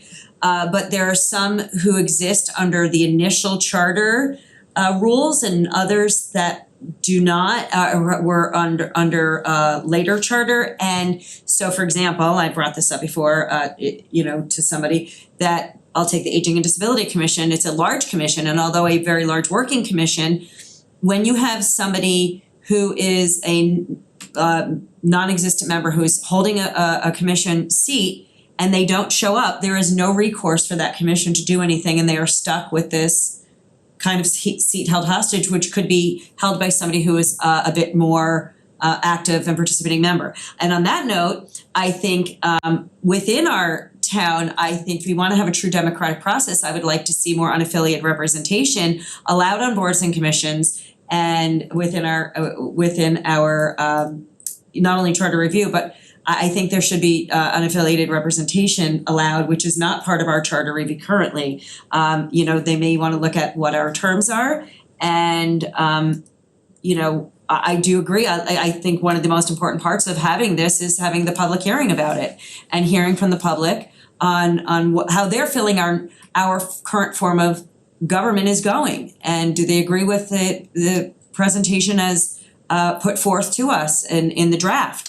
And is this the type of government that we want to continue? I'm not recommending we go back, but I do think we had some growing pains and as in a new form of government, but I think there are things that need to be looked at, and so I'm strongly in favor of it. I don't think anything's so dangerous it can't be talked about. I'm in support of opening up a process and starting a conversation around it. I don't come into this with any agenda. I can't per se see anything in the way the town government is organized that I think is the biggest problem that needs to be solved, nor do I think that any of the changes that we might consider as a panacea that solves, all of our issues. I think the most important thing that we could do is try to consider the changes that were made at the last revision, and maybe as Stephen I think is referring to, be a little bit introspective about how that's been working, both from an implementation on the policy boards themselves, things that could have been anticipated or weren't anticipated. So I don't think that entering into this process requires us to actually make any changes to the charter, but I don't think that it prevents us from making the changes if we discover something after discussing it that that's jumping out at us that would require us to make that change. So that's how I would go into this process, thinking about it. I always find it informative once we start looking deeper, the things that we might find as an opportunity. So thanks for the opportunity to comment on it. I do think it's important that we started earlier. Things are gonna get silly the rest of this year and then next year, and it just feels like you never have time. So I actually appreciate Heather's thought on that. We're all busy on a lot of other things. I just can't think in the future when the right time would actually be. That's why I threw it on tonight, because it was like, I had to get it going and we've been talking about it, and so I'll let Curtis weigh in and then I'll weigh in. Do you have anything you'd like to weigh in? I mean, yours. Yeah, I think similar to what most everyone else is saying, it's a good opportunity to take a look. And I also think it's a good opportunity with this board because majority of us weren't here before. And so we can bring some fresh ideas, maybe people who are on those boards, our liaisons or how we interacted They were just used to that's how it's done, and like I think we can bring some fresh perspectives as to possibilities of how things could change. But yeah, I think we should take a look at it, but I agree with you for time. We'll see what happens, what we have time for, so. So I'm gonna end, so we have you know, some of the bigger questions, and Bob D, we have $50,000 set aside, and I'm supposed to like meet with Bob D after this to kind of set up an agenda section, you know, an item for this to hit some key points, but part of the responsibility of our board is gonna be to set up a kind of a scope outline of things that we want the charter revision to look at and to potentially not look at. That doesn't mean that they can't look at other things, so that's the only risk that we have, is that they can expand it to look at what they feel is appropriate. Yes, it can come back to us, but it also can go to the you know, it goes to the electors, obviously, because there is something where with a petition in the code, I don't know if we vote it, if we don't like it, the electors. 10% of the electors may present a petition of the appointing authority. If the Board of Selectmen rejects the proposed charter, Yeah, within okay. 45 days, 10% of the electors. So there is a risk that if somebody out there like doesn't like what we dislike or Oh, yeah. whatever, Yep. it can take on its own merits, right? So that's one of the things is we're gonna be responsible for it. So start reading your homework, and we're gonna have to come up with the scope that we wanna look at.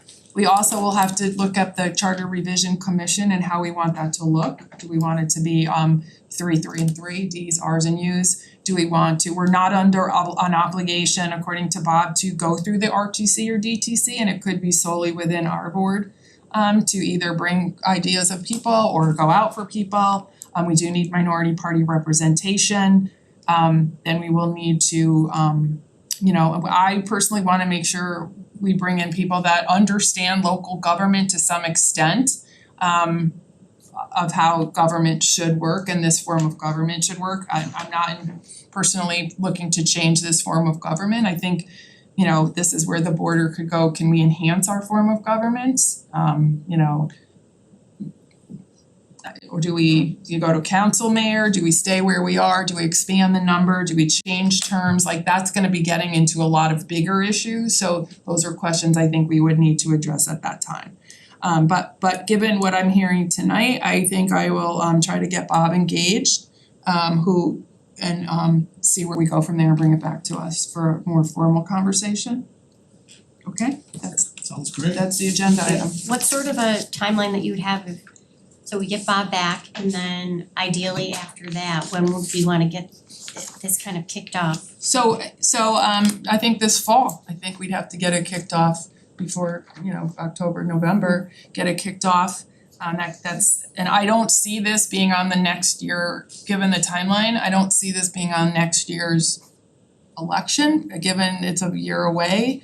Especially if it's gonna alter anything that happens to the elected boards, right? Cause I don't wanna get into it being like a political football of what we're gonna do and who's gonna be on. So those are the kind of things I think Bob would have to address. I actually would like to see a timeline, like some sort of project plan that lays out exactly what the timeline would look like and where those things fall. The public hearing, we'd have, once we pick a commission, you have to have a public hearing and then just kind of spike that out in a presentable PowerPoint, whatever. Do we have the information on when we did this the last time in 2018, how what that timeline looked at, and did we learn anything from that process that perhaps we could do more efficiently this time or differently, things that worked, maybe things that did not, and do we have any documentation of that? So that's a good question, because I have asked Bob, he was gonna look to see if there was a project plan of sorts that Well, they have showed- the final report and Oh, then they- the members. Yeah, and I You sent- probably know the members. I shared the final report with Good topic. everybody, and if you wanted to go, there's a lot of digging you can do to read the contents of those meetings, which were quite interesting. But I did ask if there was a project plan from the last time with the timeline and when things happened, and he said he would look into that. I'm not sure there is something physical.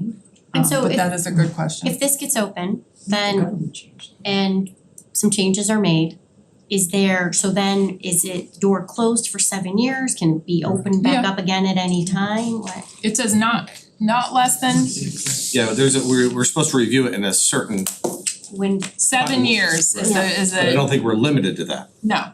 It says not less often than once every 7 years. And today, December 4th, 2024 is 7 years from when this became effective. It was effective 12/4/2017. To me, it's not a long time ago. I still think those years are closer than they are.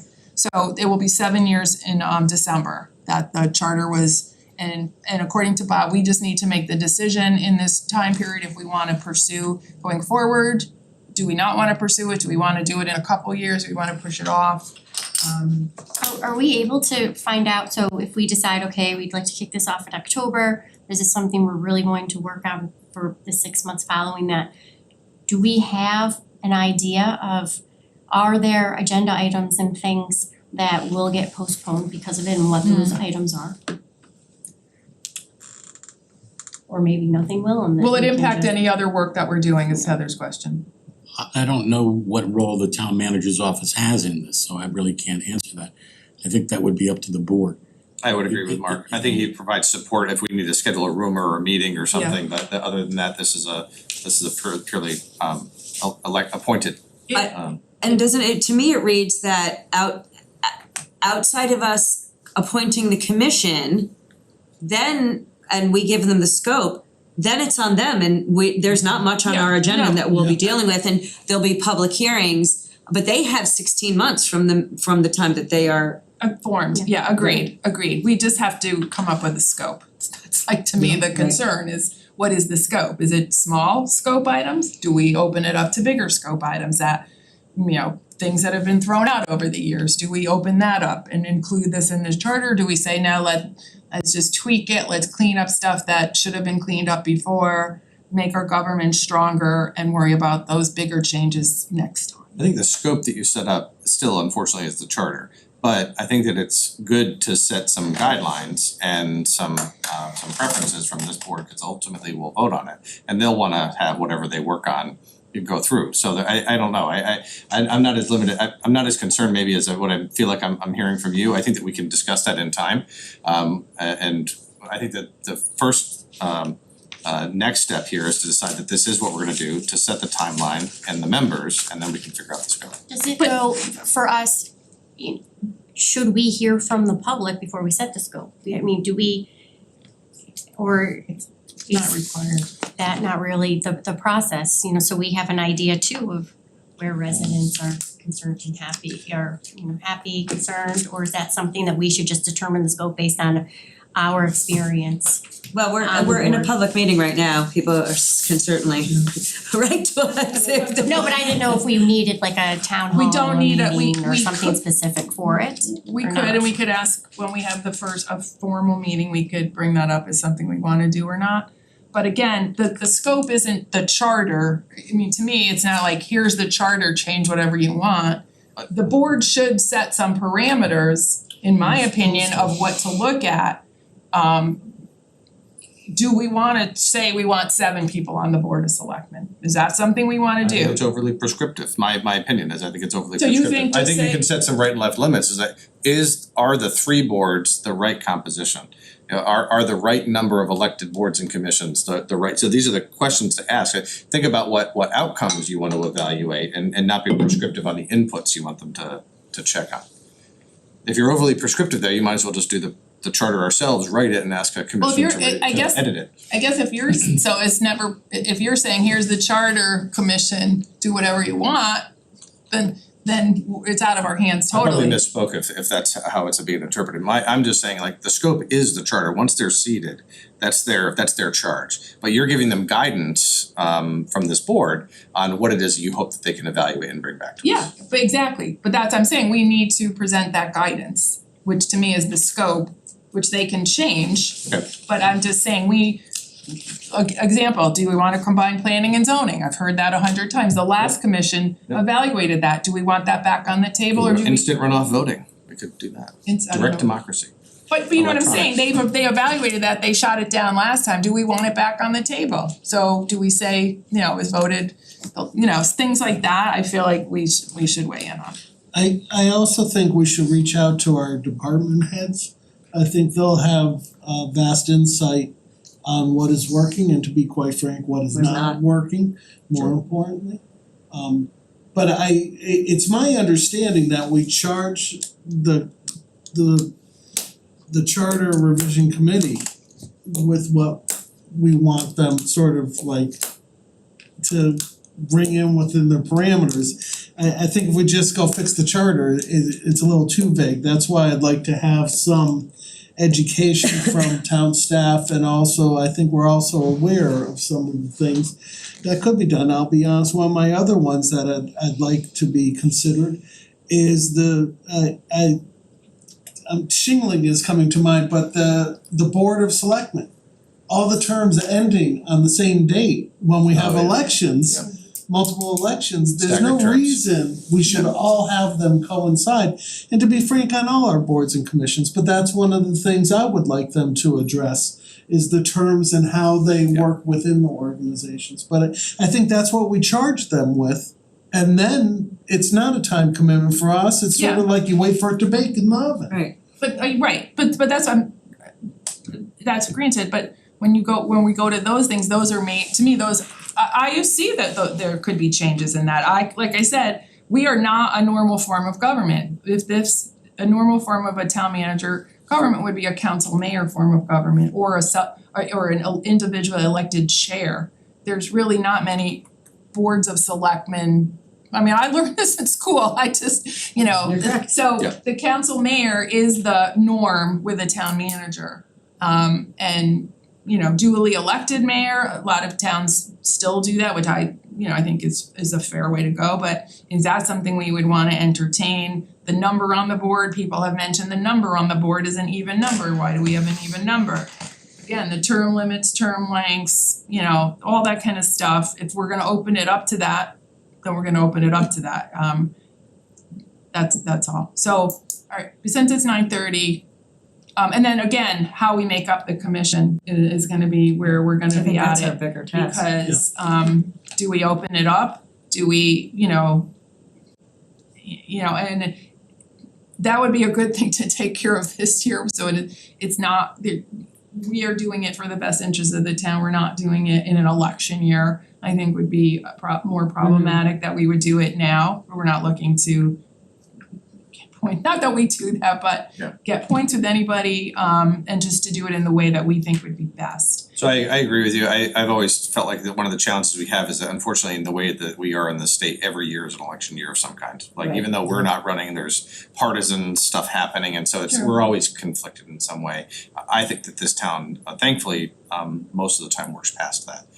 So I'm not as constrained by that, but I do think it's something to be aware of, because at least the appearance of it, we don't want that to cloud what the result is. I find it hard to avoid when your term is only 24 months long. Yeah, well this, You know, you're either this commission will outlast two terms. It's really 12 months, it's a 12-month term and then you're running for office. It's real, if I was to change anything, I would change to a 4-year term, because I mean, you know, it's a whirlwind every 2 years and working, It's like the middle school.